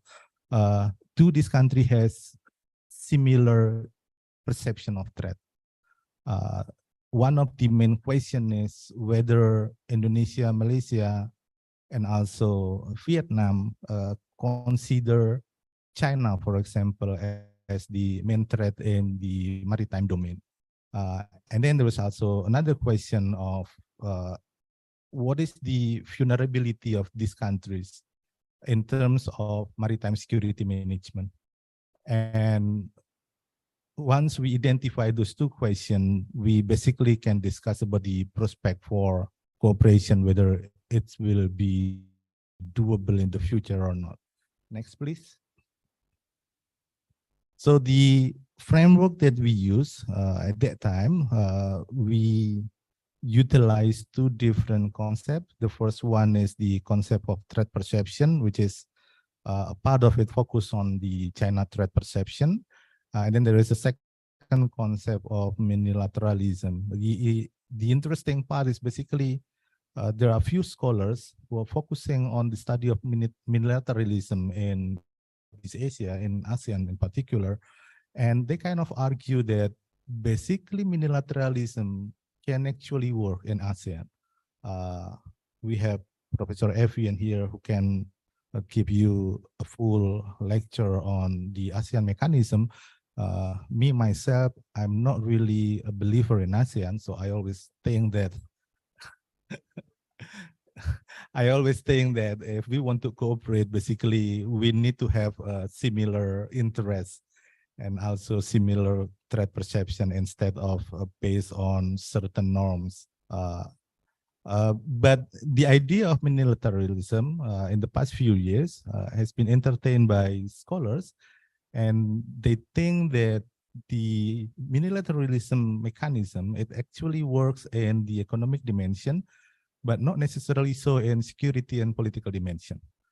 So one of the challenges that we faced at that time is how to transform the maritime security dimension, which in Indonesia and Malaysia is considered as part of security and political issues instead of economic issues, to be able to basically meet the challenge of the obstacle in security and political dimension. And we also try to identify the threat and vulnerability. The result of this framework is basically a radar that I will show you later. So maybe you can just go to the next slide instead of focusing on this boring theoretical concept. So one of the main issues that we need to discuss when we talk about maritime security issues in Southeast Asia is related to South China Sea. So South China Sea has always been the main spotlight of these issues. And when we discuss about South China Sea, of course, we have to discuss China's policy and also the United States policy. And in between, we have to discuss ASEAN states policy or ASEAN as an institution policies. The problem with ASEAN is because we have claimant states within ASEAN members, and there are also non-claimant state in ASEAN members. And these two different group has their own interest in the South China Sea. There were countries like Laos who doesn't really care about what happened in South China Sea, but countries like Vietnam, Philippines, and also Malaysia, they pay really close attention to it because it is closely related to their own traditional territorial integrity. And some ASEAN states consider China as a partner in economic development, while others consider China as a threat and develop a different degree of anti-China sentiment. On the other hand, China has been very active in the South China Sea in the past few years. Their policy has been changing from one of the subtle intervention to the more clear intervention, and in some cases, they utilize different options that they have, basically to test the water to see the response of other Southeast Asian member countries. And the United States has been consistent. They are focusing on the issue of freedom of navigation, and also they are focusing on their rivalry with China. So the question is whether Indonesia and Malaysia, with regard to the South China Sea, has a similar perspective or focus. And the result is, of course, no. Maybe we can move to the next slide. Basically, Malaysia tend to have a more limited bandwagoning position toward China, while Indonesia is more in the middle. Basically, we are not really bandwagoning, but we are not really balancing. And if we add Vietnam, because the original research also includes Vietnam, Vietnam is more close to take the balancing position against China. But it is understandable because, of course, I don't know why it's still in Bahasa. Okay, sorry. Yeah, sorry. So basically, if we compare Malaysia and also Indonesia position, Malaysia, of course, is a claimant state, and they are considered themselves as trading countries. And of course, they show some positive attitudes toward Beijing, but at the same time, they try to navigate their position not to be too obvious leaning toward Beijing. But please bear in mind that this research is conducted in 2020. So I don't know whether Anwar Ibrahim still take the same position on these issues. But at that time, Malaysia was experiencing a turbulent domestic political situation. And one of them is during the former prime minister who are now in custody. So Malaysia, of course, they're proposing cooperation, while Indonesia relatively independent in the South China Sea with different reasons. Next slide. So the second issue is, what is actually the threat perception of Indonesia and Malaysia? From our interview with resource persons in the Malaysian authority, maritime authority, they basically think that in addition to South China Sea, their main concern is security in the Strait of Malacca. It has something to do with their perception as a trading partner. So they have those interests, and they're only concerned about the security of Strait of Malacca. But for Indonesia, the issues is rather wide. We are not focusing on Strait of Malacca, but we also want to discuss the non-traditional security concern. And an interesting comments that we find is one of the official within the Indonesian maritime security agencies, basically saying that they do not really consider China as a threat in the South China Sea. When we try to find out more on this issue, it turned out that this is basically the result of intergovernmental rivalry in Indonesia. So I think you can guess which official from which agencies made that statement. And then if we talk about vulnerability, in the next slide, Mas, interestingly, Indonesia and Malaysia shared some common issues. First, there was an issues of infrastructures, both are limited. And then there was issue of the proliferation of actors and the maritime security issues, with Navy still as the strongest actors, while Coast Guard, which are newer actor and relatively has a limited power. There's also issues with budget constraint. And there was also issues with the internal looking culture in both countries. And if we try to map this vulnerability, then this radar should show you the limitation that Indonesia and Malaysia has. Yes. Next slide, Mas. Just to show you the radar. So in terms of regulation, I think Indonesia and Malaysia has relatively similar position. In proliferation of actors, Indonesia is more problematic than Malaysia because our actor in maritime security issues is basically more than what Malaysia has. But in terms of leadership, again, this is into 2020. So at that time, the leadership in Malaysia, I think, was not as strong as today with the rise of Anwar Ibrahim. In terms of budget and also capability, we are roughly equal, but in capability, I think Malaysia is much stronger than Indonesia. So considering all of those problems, what is the prospect for cooperation in maritime security domain? So of course, we do have opportunities, but there is also challenges. The challenge came from the different perception. The opportunities basically came from the strength of unilateralism rather than regionalism. And then the resource person that we talk with basically thinks that the cooperation should begin with some technical issues. They propose two issues basically. The first one is cooperation in marine safety and also disaster relief. There are also other options floating in the interview, such as anti-terrorism, but I don't think it will work properly in comparison to the first two issues, marine safety and also disaster relief.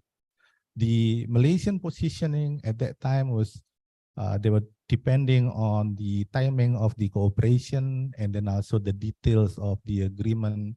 And they think that intra-ASEAN differences could be a stumbling block. While Indonesia position, they are more eager to begin to start the cooperation, but they are more restrained due to the internal inter-bureaucracy rivalry.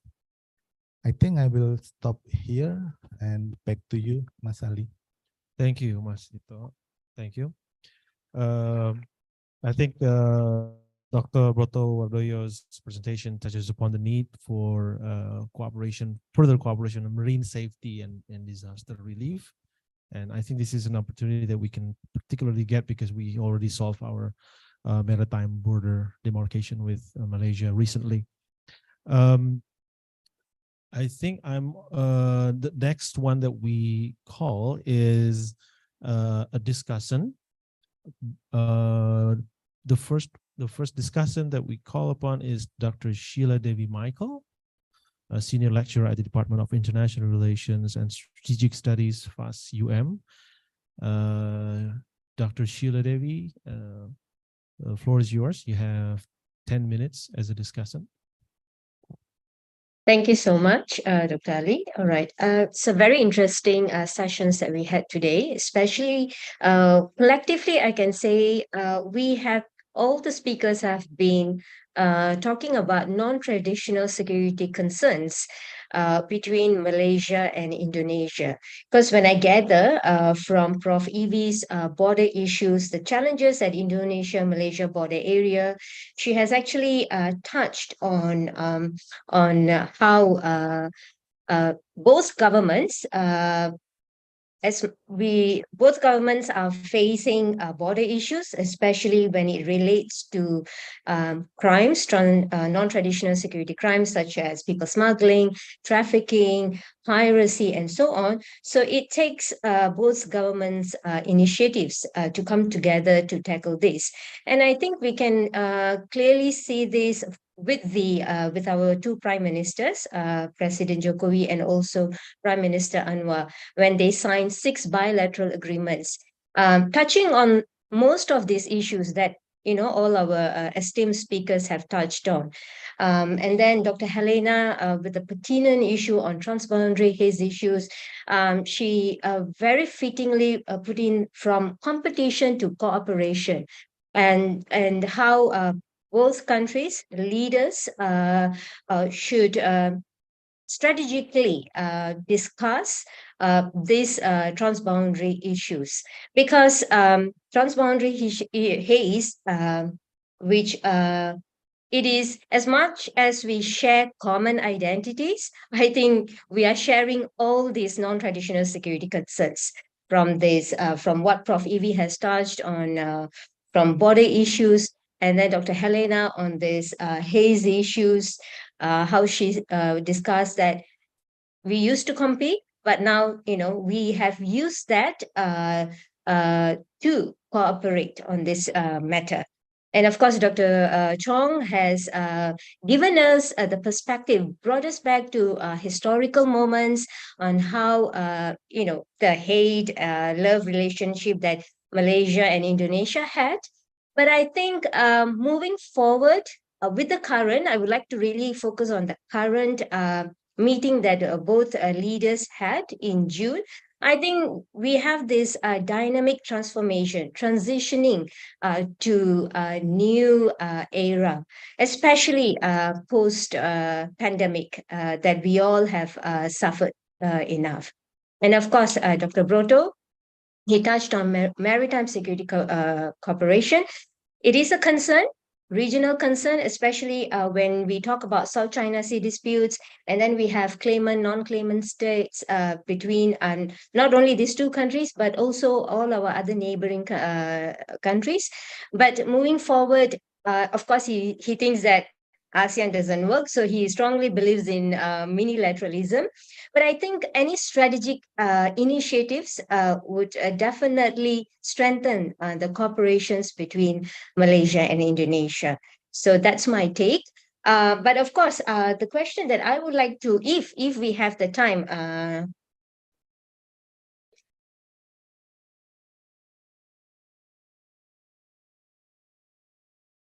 if we have the time. So I would like to pose the question to Prof. Evie, who actually asks, moving forward, what is the role of academia?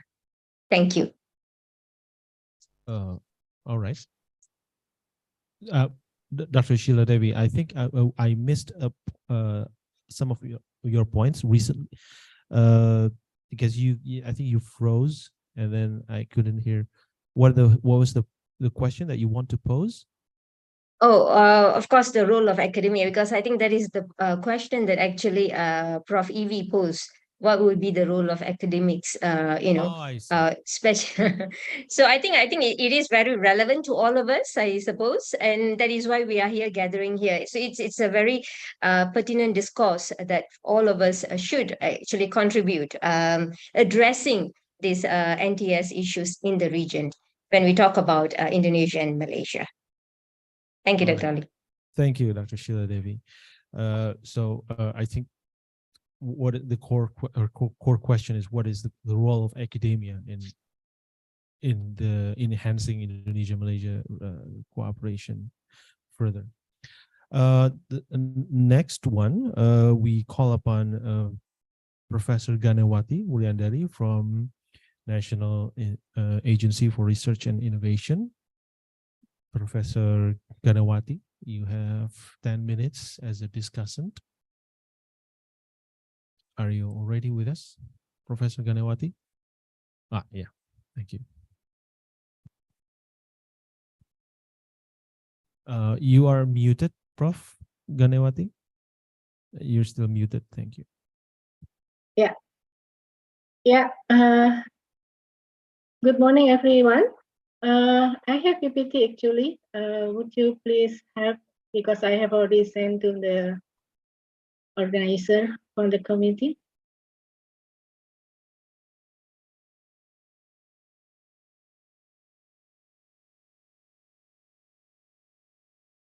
Yere?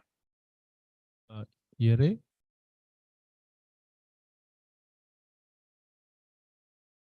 Someone is looking for you. Yeah. We can see your screen. Thank you. Okay.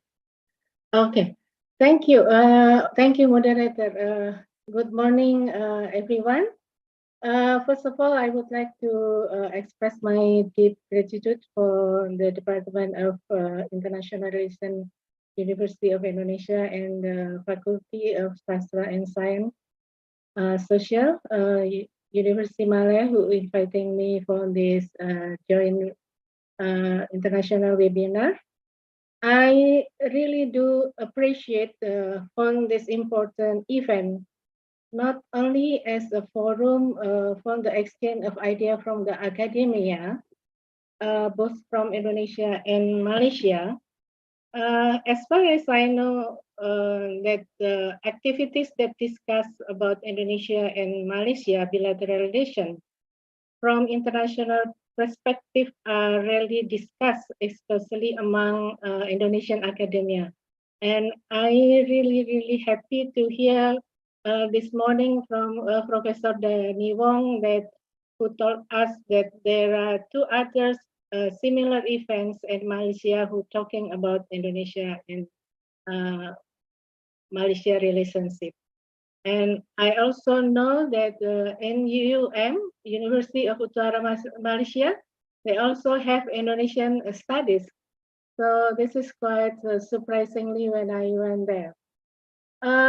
First speaker had already delivered the comprehensive discussion on Indonesia-Malaysia relations from different angles, from the history of their relations since the World War, and then maritime security, building cooperation in the palm oil sustainability and border challenges. According to Dr. Chong Wuli, next. Indonesia and Malaysia have a long history of relation. The proximity of the two nearby nations, geography, history, and culture does not always generate a good relationship between two countries. There are some hiccups that occasionally disturb and destabilize their relations. The hiccups, the sources of the hiccups come from hard and soft issues. The Indonesian-Malaysia confrontation, if we clearly recall in 1963, for example, was the event of war caused by territorial dispute and Indonesia rejection for the plan of the Federation of Malaysia to emerge the territory of Federation of Malaya, Sabah, Singapore, and Brunei into the Malaysian Federation. The President Sukarno at the time considered that the idea of the federation actually is only the lingering British colonial interest in Southeast Asia. Cultural conflict between Indonesia and Malaysia is not a new thing anymore. There are many similarities from various aspects of cultures. Often Malaysia generates anger and then also upset to Indonesian people. For example, the claim of Reok Ponorogo in 2007. And there are also some many issues that Malaysia, for example, advertisement regarding Indonesian workers there. Indonesia made for sale in 2012 and Fire Indonesia made now in 2015. Although the bilateral relation between two countries did not always run smoothly, but Dr. Helena Farke rightly put it, the term of Indonesia-Malaysia now is turned into competition, from competition to cooperation. Indonesia and Malaysia, which are two largest palm oil producing countries in the world, ultimately choose to work together to confront a common enemy. They have the same national interest in countering European pressure on environment issue for the palm oil products they produce. The commitment to strengthen this cooperation was also seen during the era of President Jokowi and the Prime Minister Anwar Ibrahim.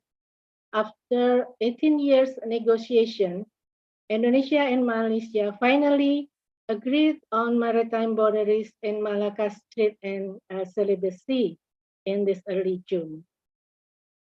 What Sukarno and subsequently Jokowi and Anwar Ibrahim did shown that leadership become a critical component in deciding the trajectory of the ties between two nations. Idiosyncratic elements have affected its foreign policy process and outcome. Anwar even stated that the sea border deal was the result of Jokowi and Anwar tight connection, which he described a family. Their personal strong ties are also indicated with Jokowi called Anwar Ibrahim as kakak or brother and sahabat baik, a good friend. I think future relation, it should be between the two countries should not depend on the leadership factors. Who leads the country? According to who leads the country. It should be rather relying more on the substantive matters which are in the common interest of the two countries, namely security and common prosperity. It is because both Indonesia and Malaysia can choose their neighbors. Yeah, next. Prof, I think 2 more minutes, Prof. 2 minutes. Yeah. So I think the two countries must establish close cooperation, especially after the President Joko Widodo decision to move Indonesian capital from Jakarta to East Kalimantan. The move of the Indonesian capital is not only a historic moment, but as my friend Ramli Daulah and Amrullah from the University of Sabah think that it will be going to be a game changer for geopolitical, geostrategic, and geoeconomic that will affect to Southeast Asia, especially Malaysia. So therefore, the relocation of the capital city of Indonesia will major implication for the relationship between the two countries. Not only it is close to the Alki tree, Indonesia Sea Lane of Communication related to maritime security defense. The new capital in Kalimantan is directly adjacent to Sabah and Sarawak, which is one of the underdeveloped area in the Malaysia.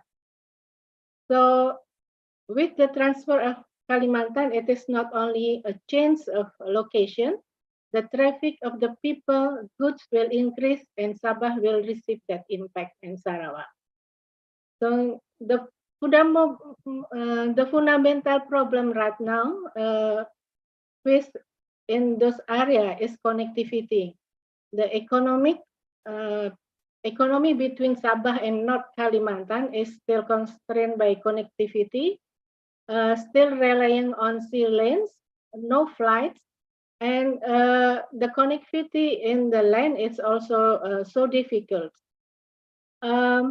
I was there in Semanggaris, and actually there was already a road that is very well developed by Indonesian side, but it's now not in Malaysian side, still wilderness and jungle. So I think port-to-port connection also need to be cultivated because, for example, the exporter from Tarakan in Kalimantan cannot export directly to Tawau. It must be travel go through Portland and Kinabalu first before to Tawau. Sabah and Kaltara, as already mentioned by Professor Effie, has very long border, both land and sea, and there are many major trade-passing area. And in Indonesia, we have 10 major penetration route to Malaysia, while Malaysia have 11. But more than hundreds of jalan tikus, what we call it. So this penetration route became the entry point for the people and goods illegally. And at present, this problem has become a thorn and the source of the relations between the two countries. It is not uncommon how many victims die on the ship carrying Indonesian illegal workers to Malaysia. So with the mobility of the people and goods will become more intense in the future, the issue of maritime security, which guarantee the safety of the shipping between the countries and the people, I think must become a major concern for the country, not only for the security reason, or economic and social economic also will keep impacted. And the most important, I think, the reason of the humanity must be in front of the the aspect of the relation between two countries. Next, other thing, I think Indonesia and Malaysia also need to immediately resolve remaining unresolved border conflicts, especially in the border area adjacent to the new territory of the national state capital. For example, the land border in Sebatik Island in the North Kalimantan and the segment Sinapat and Sisai. The perspective of Abang and Adik, a brother and sister Indonesia-Malaysia relation must also be developed in more positive direction. Malaysia, as already well mentioned by Professor Effie, is relatively more advanced economic development in the border areas. Can be used by Indonesia to develop border area which are relatively lagging behind compared to Malaysia. Sister city, I think between border city can become an area to foster relations. We also have to consider that Kalimantan now is growing economic region and Malaysia is sparsely populated, only 32 point something million people, while Indonesia is 275 million. So it means that market is limited in Malaysia, and Kalimantan has a market potential. This condition must be taken into consideration for the future relation. I think there is no reason for the two countries not to have a close relation. the future aspect of the relation between Indonesia and Malaysia, its economic and social and cultural development. So this is all of my contribution for this discussion. Thank you so much. Yeah. Thank you, Prof. Kanewati. I think you mentioned an important point, how leadership should not be a driving factor, the only driving factor for Indonesia-Malaysia relations, but also substantive matters. I would like to open a Q&A session. The first one is from online participant, from Mr. Wildan Faisal. Oh, he's offline. Oh, sorry. From Al-Azhar, yeah. You stand up or you can stand up. You can be, as long as you can speak clearly. Thank you, Mr. Ali. Maybe my question is maybe rather than a comparative politics rather than the relation between two countries. My question maybe to Ms. Dr. Chong. Can I speak in bahasa? Okay. Pertanyaan saya itu lebih kepada perbandingan politik kedua negara daripada hubungan antara dua negara. Jadi yang ingin saya tekankan adalah dalam konteks political force between two country, ada Golkar dan ada UMNO yang sama-sama berkuasa lama, sama-sama disimbolkan dengan Mahathir Muhammad dan Soeharto, yang sama-sama dihadapkan dengan respon besar tahun 98, yang itu di mana kalau di kita Indonesia lengsernya Soeharto sekaligus lengsernya Golkar juga, tetapi di waktu yang sama UMNO dapat lebih lama berkuasa, bahkan hingga beberapa tahun kemarin belakang, dan bahkan hingga lengsernya Mahathir Muhammad, sosoknya Mahathir Muhammad itu tidak lantas juga ikut melengserkan powernya UMNO juga seperti itu. Jadi yang ingin saya pertanyakan, why, mengapa terjadi perbedaan ya, mungkin apa, perbedaan model lah, atau dinamika lah antara kedua negara, terutama pada political force-nya itu antara Golkar dan UMNO itu. Mengapa UMNO lebih dapat lama bertahan di Malaysia, padahal sama-sama dihadapkan dengan momentum yang sama-sama besarnya menghantam, yaitu krisis moneter 98 itu, dan sama-sama juga menghadapi momen di mana strongman-nya sama-sama step down, mundur seperti itu. Seperti itu aja. Terima kasih. Should I answer now or do we compile the questions first? Oh, okay. Yeah. Okay. So next we have we have Dr. Hartanto from online Zoom. Yeah, Dr. Hartanto is an online participant. Is from Veteran University, Jakarta. UPN veteran.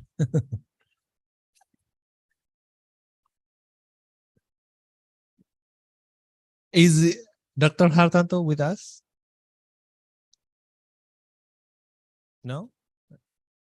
Off cam. Okay. Oh, Sorry. Go ahead. I just Papa. opened my cam. Okay. Thank you for moderator. Thank you for inviting me to join the join webinar between University of Indonesia and University Malaya. This is a very interesting presentation for all the speakers, and I would like to ask a question for Miss Professor from Universitas Indonesia. I forget the name. Prof. Effie then. Okay. Okay, Prof. Yeah. Effie. Yeah. I have a question for Prof. Effie. Prof. Effie has talked about the dynamic of the Indonesia-Malaysia relationship, and I think I would like to ask about what a specific strategy should be implemented to ensure sustainable cooperation and mutual understanding between Indonesia and Malaysia, as we know that Indonesia and Malaysia have diverse cultures and religious practice, and occasionally issues related to cultural misunderstanding and religious sensitivities or the treatment of minority groups have caused tension between the two nations. So, according to Prof. FP, what the specific strategies should be implemented to ensure the sustainable cooperation and mutual understanding between Indonesia and Malaysia. Thank you. Thank you, Dr. Hartanto. So do we have, oh, okay. So I would like to give first opportunity to Dr. Chon Wuling to answer Wildan. What explains the difference in longevity of political forces, status quo political forces in Malaysia and Indonesia between UMNO and Golkar, while the strong men of these two nations have already no longer rule countries, but how come UMNO is still a majority while Golkar is not? Go ahead, Dr. Chong Wuling. What are your views on this? Hey, thank you, Dr. Ali. So, can I answer in Bahasa Indonesia since go ahead, media audience? Yeah. So, saya akan jawab dalam Bahasa Indonesia. So, ya, terdapat beberapa faktor kenapa terdapat perbezaan dalam itu dalam waktu berkuasa antara UMNO dan Golkar, ataupun lebih spesifik antara Suharto dan juga Mahathir. So yang pertama adalah impak krisis moneter Asia tahun 97 dan 98. Impak krisis ini terhadap Malaysia tidak seserius seperti impaknya terhadap Indonesia. Malaysia itu nilai ringgit Malaysia juga jatuh, tapi tak seserius seperti kejatuhan nilai rupiah. Selain itu, satu lagi perbezaan yang sangat krusial adalah Mahathir menolak bantuan daripada IMF, manakala Suharto terima bantuan IMF dan bukan sekali sahaja, lebih daripada sekali. Dan satu kondisi yang penting yang ditetapkan oleh IMF adalah itu subsidi pemerintah terhadap usaha-usaha ataupun GLC besar haruslah dibatalkan. Dan ini sebenarnya menyebabkan keadaan ekonomi di Indonesia lagi teruklah. Manakala di Malaysia, kerana Mahathir menolak bantuan IMF, jadi kondisi ekonomi Malaysia masih masih dapat dikawal lah. So at least sekurang-kurangnya itu rusuhan secara besar-besaran tidak pernah berlaku di Malaysia kerana it's not necessary at that time. Okay, apalagi Mahathir menetapkan, kemudiannya Mahathir menetapkan nilai ringgit Malaysia kepada USD, satu USD bersamaan dengan RM3.80. Itu kebijakan yang sangat kontroversial, tetapi saya tak dapat menafikan bahawa ia memang berjaya mengawal kondisi ekonomi di Malaysia lah. So itu satu faktor. Satu faktor lagi adalah kerana kebanyakan warga Malaysia yang bukan keturunan Melayu tetap menyokong UMNO dan juga partai-partai yang bekerja sama dengan UMNO di bawah koalisi Barisan Nasional dalam pemilihan legislatif tahun 99. Okay. Sebenarnya kalau warga yang bukan Melayu tidak menyokong Barisan Nasional, we have seen our first regime change in 1999. Kerana dalam pemilihan legislatif tahun berkenaan, kebanyakan warga Melayu tidak menyokong Mahathir, tidak menyokong Barisan Nasional. So kalau saya ditanya kenapa pula kebanyakan warga yang bukan Melayu tetap menyokong Mahathir walaupun Mahathir dituduh korupsi dan sebagainya. Ini adalah kerana kebanyakan orang bukan Melayu, especially terutama sekali orang Tionghoa, sangat takut rusuhan anti Tionghoa berlaku di Malaysia, dan mereka percaya bahawa hanya dengan terus menyokong Barisan Nasional dan memilih pemerintah yang lagi kuat, barulah rusuhan anti Tionghoa akan dapat dielakkan. Dan ini secara tidak langsung juga menyebabkan ataupun menyumbang kepada waktu Mahathir dapat berkuasa dengan lebih lama lah ketimbang Suharto. So saya harap jawapan saya ini, saya jawab apa yang saya sharing dapat menjawab soalan pertama. Terima kasih. Thank you, Dr. Chong. I'm informed that Dr. Sheila Devi would like to be excused from the forum because she has upcoming agendas after this. So, Dr. Sheila Devi, you may be excused.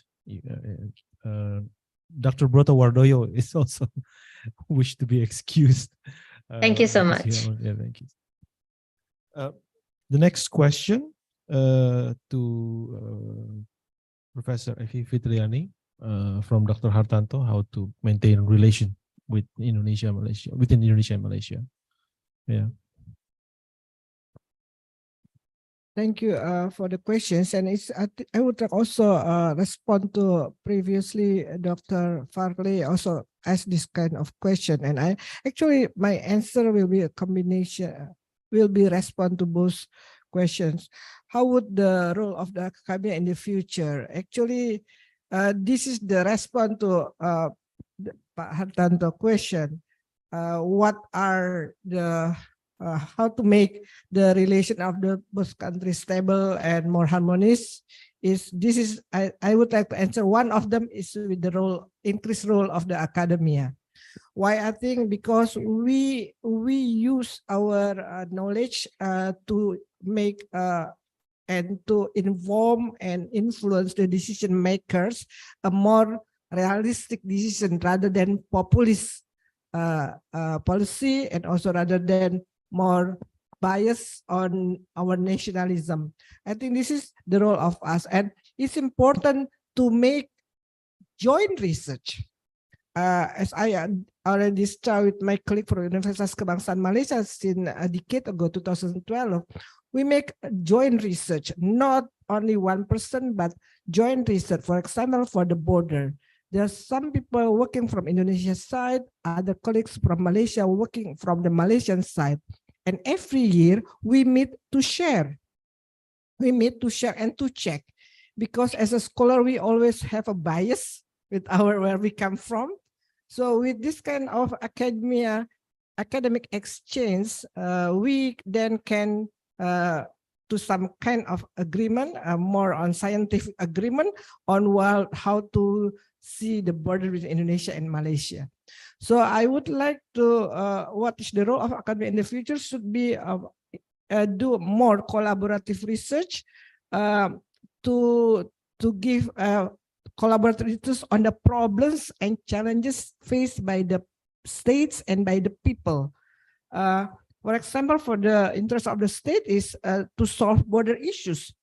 There have been a lot of border issues between Indonesia and Malaysia, and so far we only lead this kind of problems to the state official. and they use political or legal instrument to solve this border issue with a very rare, if not zero at all, the role of academia to inform them how is actually the issue should be solved. So I think this is the role of academia, either they come from the legal base or social and culture or political or international relation like us. I think it is important to inform them. The border is much more complex to be only left to be at the hands of diplomats and legal officer from both countries. That's kind of problem. And also from the interest of people, we can also shed lights through our research to solve some problem faced by people on the ground, such as Indonesian or migrant workers in Malaysia, how we handle this, because they are problem for us, but they are also problem for Malaysia. We understand that, how we can work together as a scholars, then give solution to decision makers and also for the workers. And including how we give solution or recommendation regarding welfare issues in the border, and to maintain sustainable development in the border. I think those areas are the important issues that cannot be tackled from one side. We have to work together, academia from Malaysia and academia from Indonesia, to solve this problem. So we have to inform, educate, and influence our country's decision makers to make a more logical and research-based decision on the maybe sometimes it's a very emotional issues. And secondly, we can work together through our joint research and findings to counter populist policy and negative sentiments in the media. My colleagues from the Department of Communication have published a piece of article about how social media from Malaysia and Indonesia regarding the relation of both countries are very toxic. They are very hard words. It is important for us as scholars, and they didn't even know what happened actually in the border. They get the information from media with their own framing, and they just publish a harsh statement in the social media. So it's important for us as a scholar to show them what actually happened in the borders, whether the borderline has been changed or not, or it is only rumors, and then show them the real data. Whatever happens, whatever bad news come. So it is not only dictated by media, but also by research-based findings that can be used not only to inform the decision makers, but also to educate our society to see the problems more logically based on the empirical findings. So I think that's the role of media, and Pak Hartanto, saya pikir ini salah satu solusi untuk mempertahankan hubungan baik antara Indonesia dan Malaysia. Pemimpin sudah baik, at the level leaders level, they have been quite good relation, and now people to people relation need to be also enhanced, and peran para akademia sangat penting di situ. Terima kasih. Terima kasih banyak, Prof. Evi.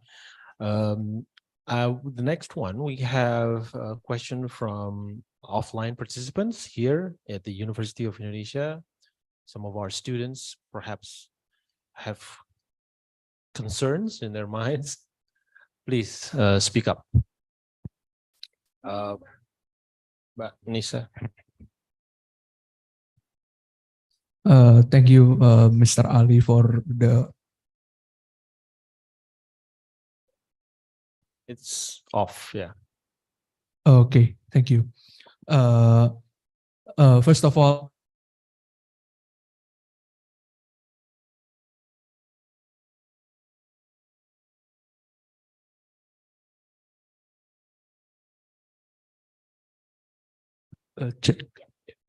First of all, I would like to convey my gratitude for such a comprehensive session of presentation from the webinar. And it is clear that Indonesia and Malaysia relations engage in several strategic issues and field, mainly in the problems of border, and then the cooperation and the competition realm in relations between the two countries. My question is, between the Indonesia and Malaysia government, what issue should be prioritized over others, mainly to enhance the relations between the two countries? And in what Dr. Helena was saying, the special relations between the two countries, what issue or what field should be prioritized over others, especially to enhance the cooperation, not only in the maintain the special relations that already established, but also special relations in the further issues and in the future, in nearby future.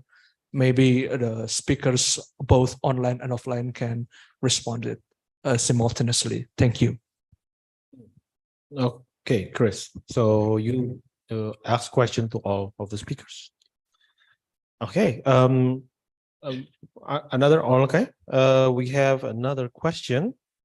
This time it's online, and I will just read it. This is for Dr. Helena Varke.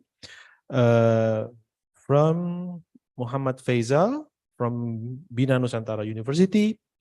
He asked, how could Indonesia-Malaysia cooperation on palm oil sector would enhance in the future in terms of avoiding a minimum impact on deforestation and endangering animals and avoiding climate change? Because you mentioned in your presentation that oil plantation expansion has been one of the causes of climate change. So how could Indonesia-Malaysia cooperation in this sector could minimize that impact in the future?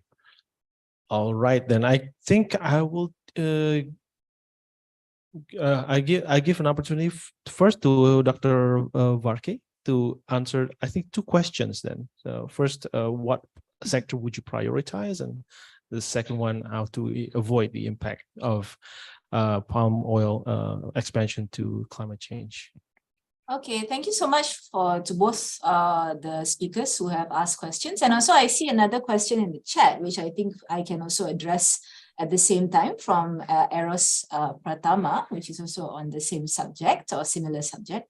So I think overall, talking about priority issues and how to avoid impacts on the environment moving forward and sustainability, I would say that actually Indonesia and Malaysia, we have a very unique opportunity in terms of guiding or constructing idea of sustainable development from the developing countries' perspective.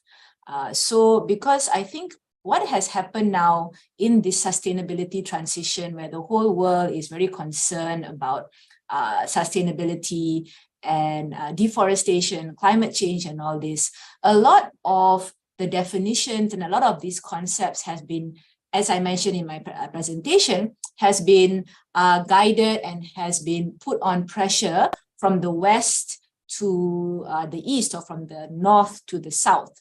So I think positioning Malaysia and Indonesia united as a producer of palm oil, the two largest producers of palm oil in the world, where of course this ties in very closely with development and economics and environment, it gives us an opportunity to really speak out from a developing country perspective, from a third world perspective, what sustainability should look like for the South.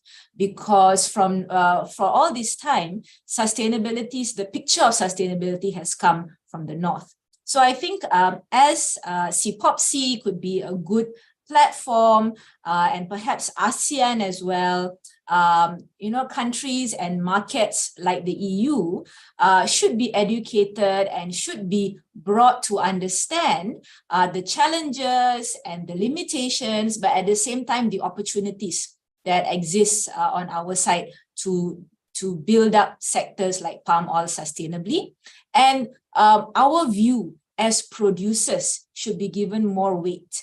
Of course, the consumers, the buyers are the ones who will consume the product, but the producers itself, without the producers, the product will not exist. So therefore, it is important for countries like Malaysia and Indonesia to use our clout, to use our market superiority, the control of the market, to really try and speak out in the united voice what sustainability look like, what is possible, what is realistic for developing countries like Malaysia and Indonesia to move forward in this sector. Of course, sustainability is important, but the idea here being is that different countries may understand sustainability differently, and sustainability is a process where you are not sustainable overnight. It is something that is slow, incremental, steps have to be taken slowly and in a concerted manner. So the markets who are buying palm oil needs to understand this, because the risk is that if markets like the EU and all that are like not seeing eye to eye on what sustainability means for Malaysia and Indonesia, the risk is that Malaysia and Indonesia may lose interest in sustainability, which is what we don't want to happen. We want a supportive atmosphere to exist where the buying countries, the markets that are accepting our palm oil will support us on this journey. So Malaysia and Indonesia will need to really work together to find a way to promote a realistic picture of sustainability to the world, actually, as key developing country voices. So I think I'll stop there. Thank you. Thank you, Dr. Varki. Next one, I think I will give an opportunity to Dr. Chong to answer what sector would you prioritize to enhance Indonesia-Malaysia cooperation relations in the future? Yeah, thank you, Dr. Ali. So I personally believe that education is most important. The student exchange program, for example, at the university level, this should be promoted. We should encourage more students, more of our students to, for example, university students in Malaysia, we should encourage them to take up students exchange program in any of the universities, and the same goes to and vice versa. Okay, but I also know that for the time being, visa application would be a problem, because since the pandemic, I was told by someone who is very familiar with this exchange student visa application. The university, the Indonesian government has tightened the requirements for in the issuance of this permit or visa for foreign exchange students. They charge, the fee that they charge is higher than in the past. Okay, so I think this will actually discourage Malaysian students from going to Indonesia to take up students exchange program. But actually, I still think education is most important, because the students are the future leaders of both countries. Okay, so it is very important for our young people to have a much better understanding of the situation of both countries. Then only we will be able to continue maintaining good relations. So that's my point of view. Thank you. Thank you, Dr. Chong. I would like to give next opportunity to Prof. Ganewati. Could you perhaps enlighten us on what kind of sector that Indonesia and Malaysia should pursue to enhance their relations?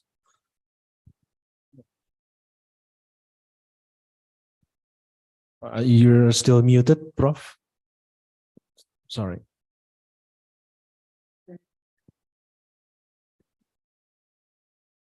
Yeah, I think there are so many issues, especially the problem I think in the border, and also actually we also have potential economic potential that Indonesia also have to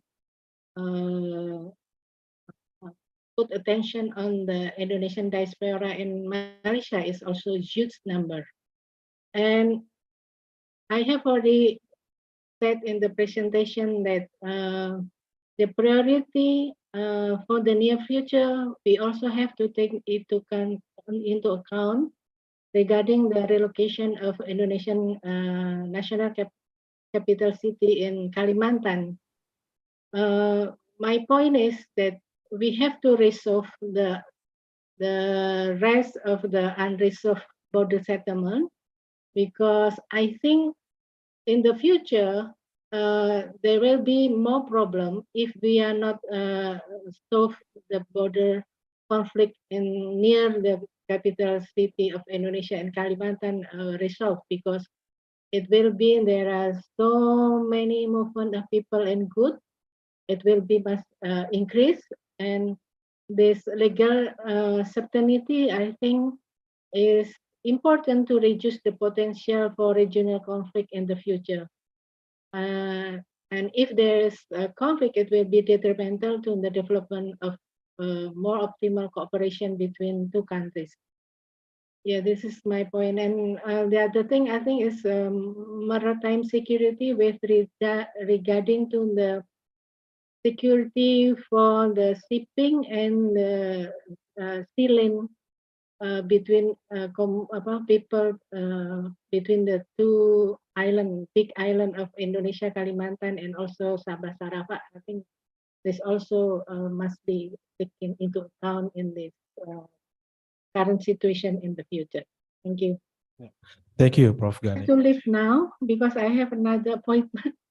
Okay, you can leave, Prof. Gani. Yeah, thank you.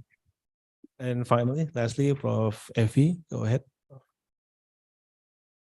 Just a small intervention from me. I want to highlight that relation in Indonesia and Malaysia is too complex and too broad to be tackled only by diplomats. So we are all actually the actors in these relations. So there is no prioritized area. Each of us has our own area. For scholars like us, we can prioritize our joint research together. And for students, they can start having much more active relation with friends from Malaysia.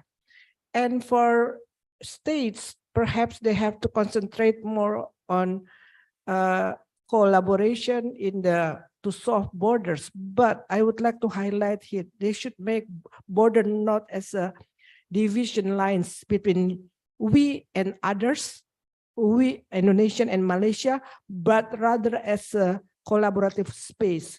So I would like to suggest states or official here from Indonesia and Malaysia to prioritize to do joint development in the border areas rather than to develop only their own perspective.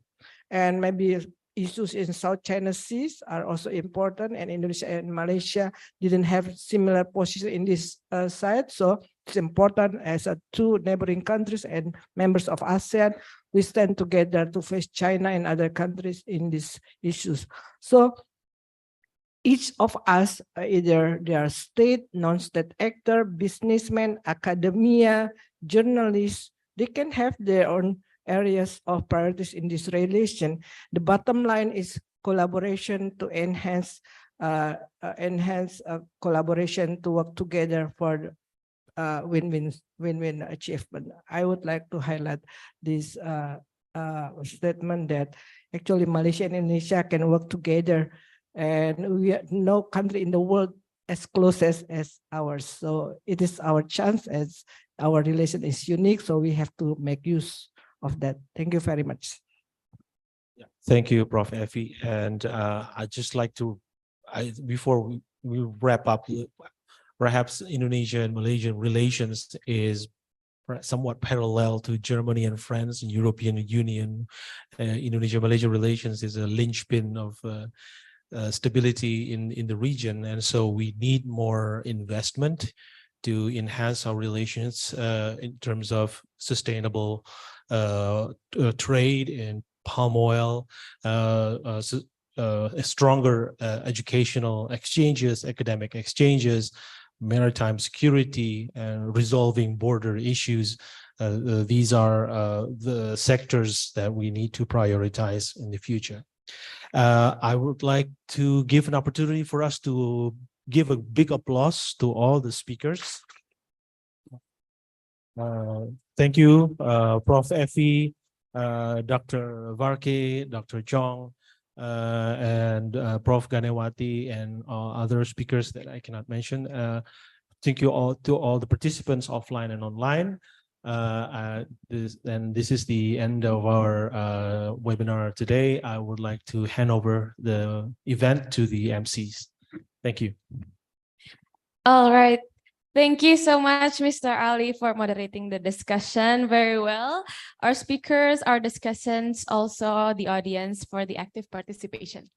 Absolutely. Now, I think we have reached the end of our agenda for today, and that means we are going to close the event officially. To the audience, ladies and gentlemen, thank you so much for participating in the joint international webinar on enhancing Indonesia-Malaysia relations in recent regional dynamic perspective from academia, and staying with us throughout the whole event. Yes, and we hope that today's joint seminar has succeeded in providing new knowledge and insights for all the audience. To close, we also have provided lunch boxes for all of you participants attending on site to enjoy right after this. Yes, so you may take the lunch boxes right outside the door after the events as you exit the room. Yeah. So lastly, we would like to sincerely apologize for any wrongdoings that we have committed. It has been an absolute honor being the masters of ceremony for today. So my name is Kanesha. And my name is Romy. Thank you and see you next time. Terima kasih. Terima kasih, Dr. Helena. Thank you so much, Dr. Chong. Thank you. Dr. Ying Hoi. Yeah. Spirit.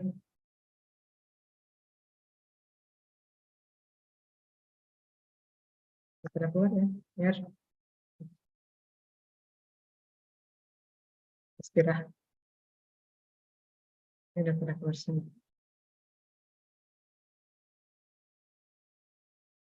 Saltanto, terima kasih banyak ya kehadirannya. Terima kasih Mbak Asra. Ada salam dari Mas Kamil nih Mbak Asra. Oh iya, siap. Salam balik. Teman-teman di UPN, Mas salam Kamil balik semua. Gitari ya. Terima kasih banyak loh. Lulusan muda yang potensial.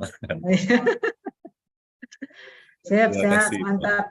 Nanti bisa kolaborasi juga lah. Bikin seminar-seminar juga kita ya. UPN, Insya Allah. Iya. Sip. Terima Oke, kasih Mas. Mbak Asra. Terima kasih banyak ya. Iya, mari silakan. Terima kasih teman-teman BINUS, teman-teman Mustopo, dan lain-lainnya. Makasih banyak ya.